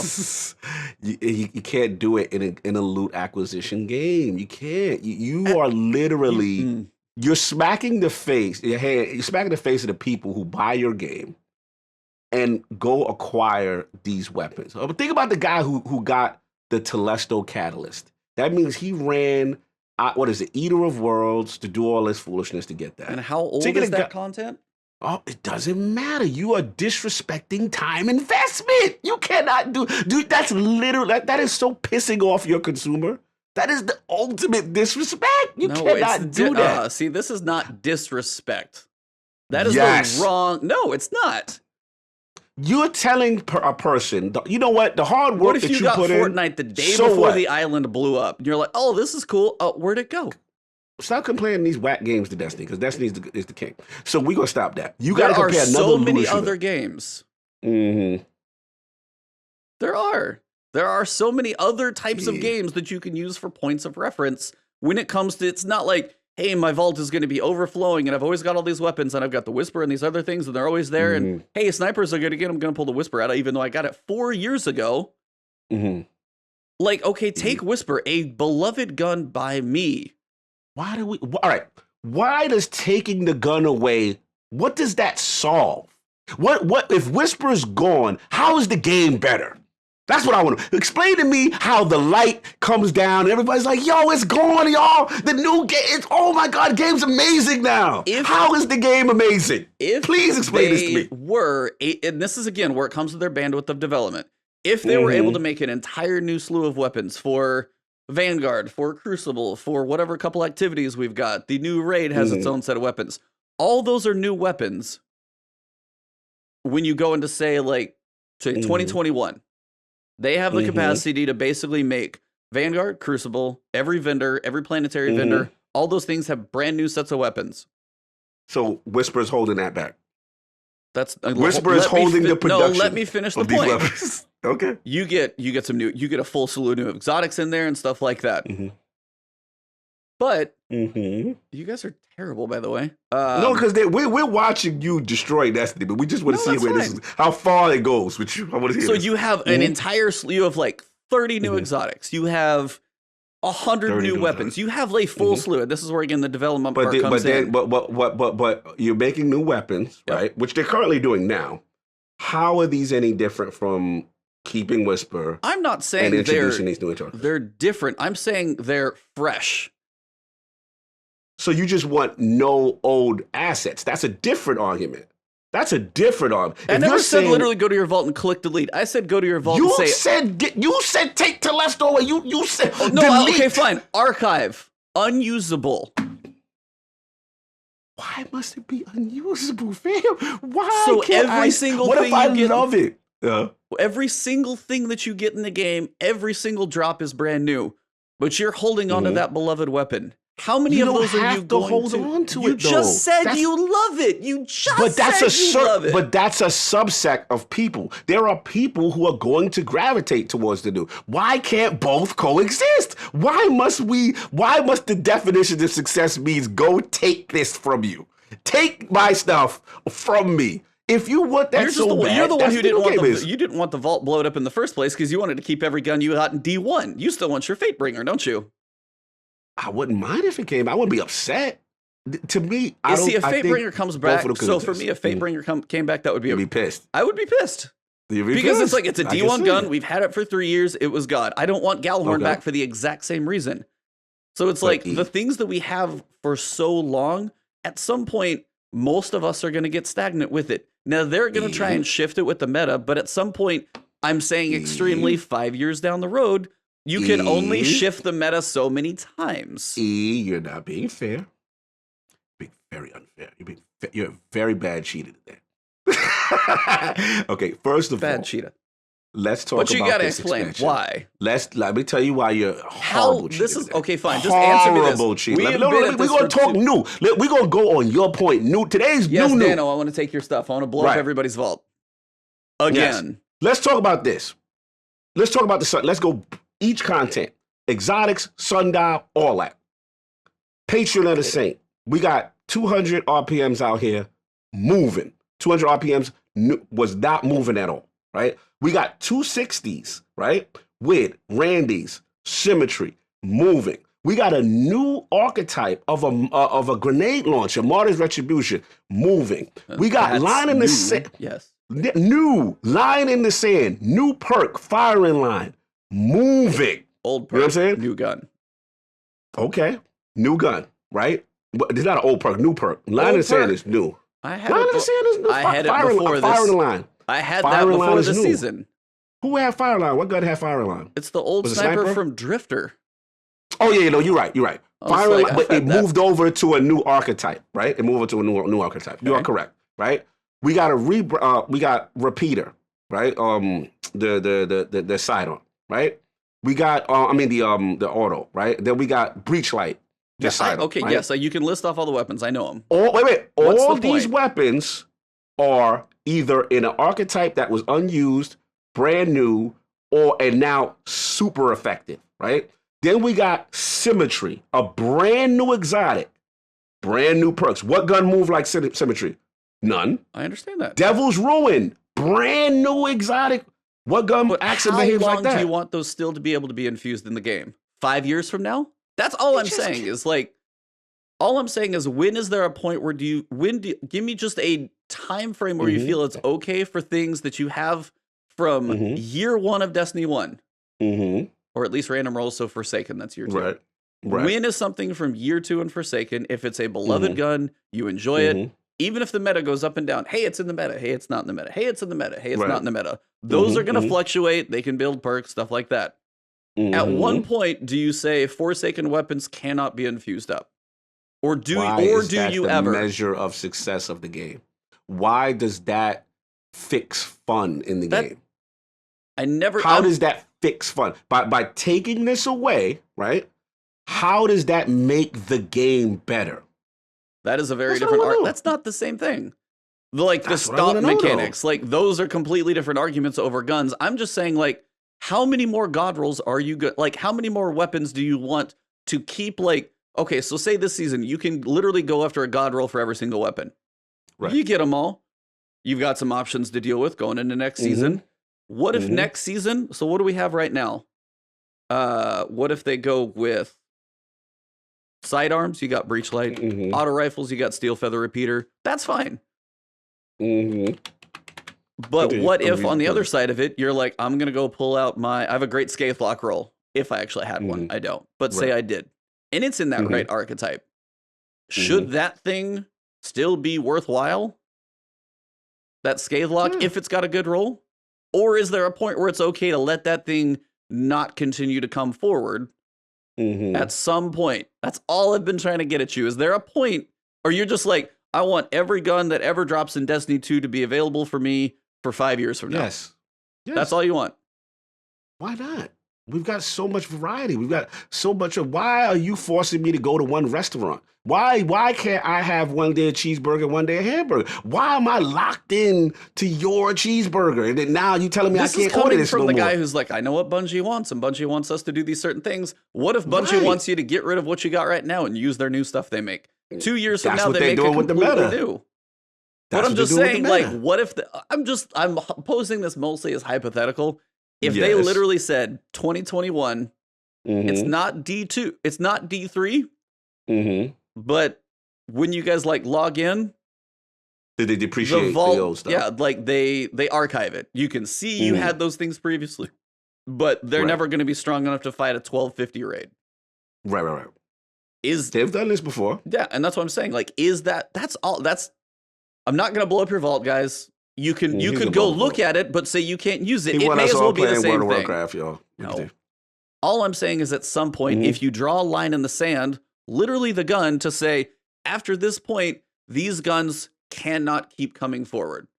Mhm. Is that ever Still have a something you're on board with? I still have a problem with it.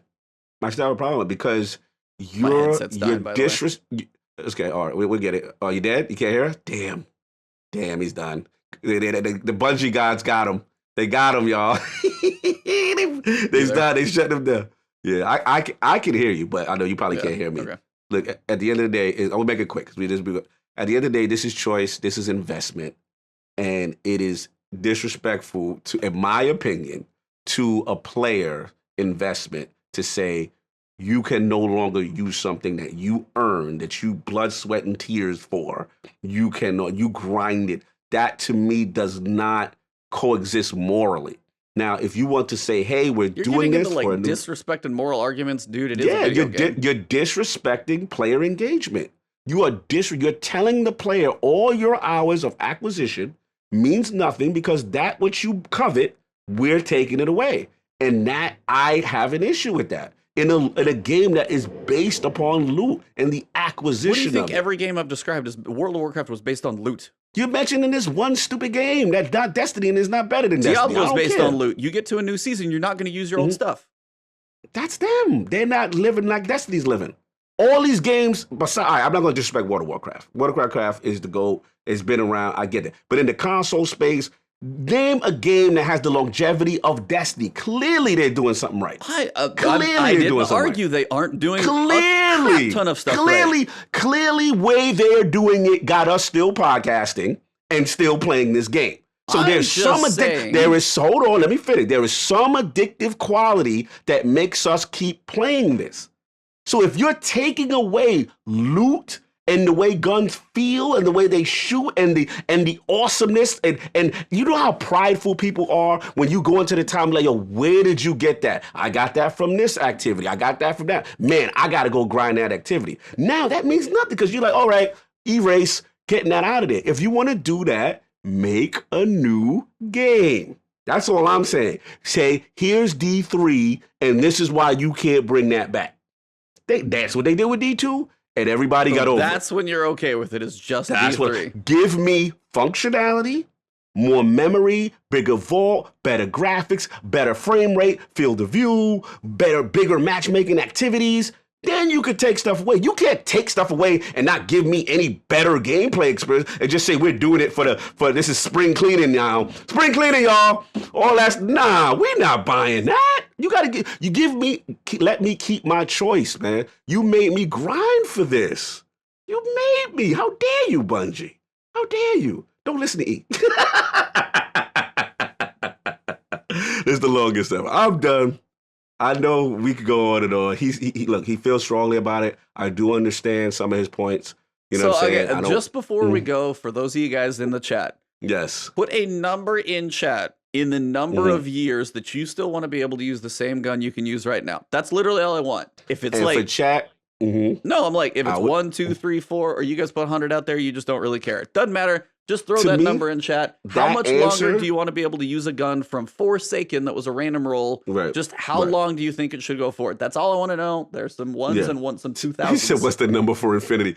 To me, this answer lies in the life cycle of the title. And let's be real. You're still getting what you want. What was the year that Destiny 1 came out between Destiny 2? What? There's your answer. Oh, what'd you say? The year between when Destiny 1 released, what year did Destiny 1 release, and what year did Destiny 2 release? 3 years. There's your answer. There's your blow up. We're in the third year. This is my why point. Can't we? So why can't we wait till year 4 or 5? We're looking at a board that goes year 4, year 5, year 6, year 7, and if you're looking at Destiny 2, if you're looking at it, okay. Schreier, literally, like you were saying, almost nearly the godsend from ILP, saying, hey, it's looking like it's lasting for a couple to a few years. Yeah. Right. So, right. But this is no different. But let me back you up, E. This is no different than D1. We were supposed to get D2 when Rise of Iron came out. Remember? Oh, I know. Okay, so things changed. They just went by themselves. That's what I'm saying. Like, and that was even going to be 2 years. Yeah. Right. Let them marinate by themselves. Let them get some crossplay. Let them get used to the new technology. Shout out in chat. Yeah, there's some 2000s and some 1000s, but I got a 1, 2000, 1000, 1 forever, 6, 5000 until this fall, 1, 2. There's a variety in there. I'm not the only one that doesn't want it to They're go. killing you. No, I don't want to try to paint this variety picture, bro. They flaming you out. I read almost all of those there. Come on. Bruh, they are not. The majority is not with you here. Fine, but there are some who are with me. There are some. Fine, 1 to 2 years. Like, literally, if 2021, I can still go pull. Whether I should use my Go figure, that's a thing. If I can still go get my Go figure out why does that in bother 2021, you? It just it feels like it's too long. So don't grab it and grab something else. Why is you forced to do it? Don't grab it, man. Be strong, have resistance, and pick up something new. Okay, you don't. It's a choice. Whisper? Should I be able to use Whisper in 4 years? It's fine. We're just gonna let it go because God, this is never gonna end. So this guy. This guy. It's like no one has a gun to your head and is forcing you to use these weapons. This is you. You look at these weapons in disgust. You wake up in the morning, look at your vote in disgust. How dare you exist? How dare you exist? Like what? What are you trying to kill? Are you going around aborting babies? What's going on with over? We gotta have a talk. Wow, can you keep it reasonable there? Holy mother. We gotta have a talk, man. You out here killing these kids. All right. There's also a different discussion on how you guys are attached to too much stuff, but that's fine. So, oh my Lord. All right, we got to wrap this thing up because holy crap, it's been 3 hours. Thank you guys in chat. This has been amazing, by the way. But yes, make your wrap up ultra fast, and we will find some way to get this thing moving on. All right. First of all, I apologize. EA killing kids. He's just killing guns. So that was a joke. It's a figurative of speech. Y'all can relax. Number 2, look, we just, it's just creative. It's just fundamental differences. You know what I'm saying? And as far as, long-term play, all I will say, I got to get this up before I know we're going to finish up, is just that, remember, things change on roadmaps. Things are fluid, right? When you, in your mind, in their mind, they may have said, look, 2020 was the year of the cutoff. But guess what? We just went by ourselves. We didn't expect to have our independence. Now it gets bumped to 2021, 2022. That's all. It's going to happen. At what you're saying, I'm not disagreeing. It's the evolution. Eventually, the loophole becomes saturated. I understand what you're saying, right? It only took an hour to get there. Fix your face. All I'm saying is you cannot do that unless there's a new game, because you have to respect player engagement, and then you have to say, okay, if we're going to take this away, look at all this cool stuff we're going to give you. This how much better the game is going to be. You can't take stuff away without rewarding features. That's what I'm saying, because that community will revolt against you. And that's the part you got to understand with the whole, you know what I'm saying, why there's a new. Okay, so what if you put all the features in and it's like a big expansion, like full feature set, like almost D3 style, but it's still D2 : whatever.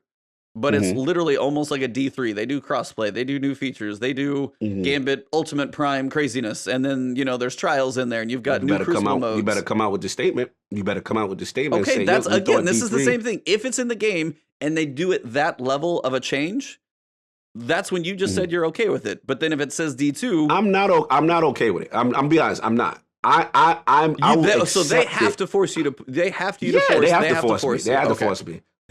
You can't tell me, yo, we doing this, and you got to explain why.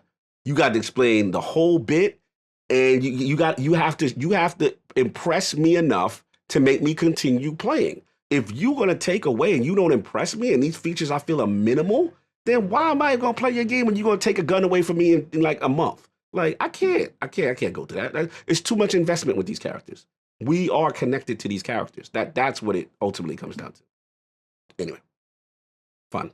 Fun one. All right. Well, if you got anything going this weekend, let them know, and then we'll wrap this thing up, because, we've been... All right. Yeah, this is 3 hours. Yeah, man. You already know Lord Cognito on Twitter and Iron Lord Podcast on YouTube. No guest this week. We're just actually chilling with the Lords. We are going to prep for PAX East. So next week, there will be no last word for me, because I will be in Boston, PAX East, getting the coverage, trying to check out all these new games as much as I can.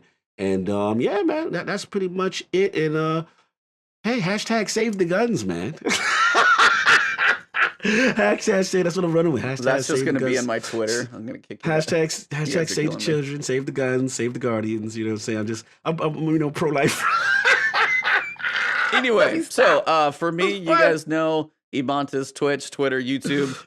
I'm actually streaming Neo right now, so as I play through that one, just kind of as a little baby break as we get ready for the next season, just to get some fresh eyes on Destiny, because apparently I got to clean up my eyeballs and brain and everything else. Yes, we're going to have a talk. Yeah, this is just a difference of opinion, by the way, so it's never going to win. It's all love. But, yeah, that'll be an interesting Twitter poll. Yeah, just unfortunately, I can tell you how that Twitter poll would go, but you guys also didn't mind the new experience of Destiny 2. If it wouldn't have had the crappy weapon meta, but yeah.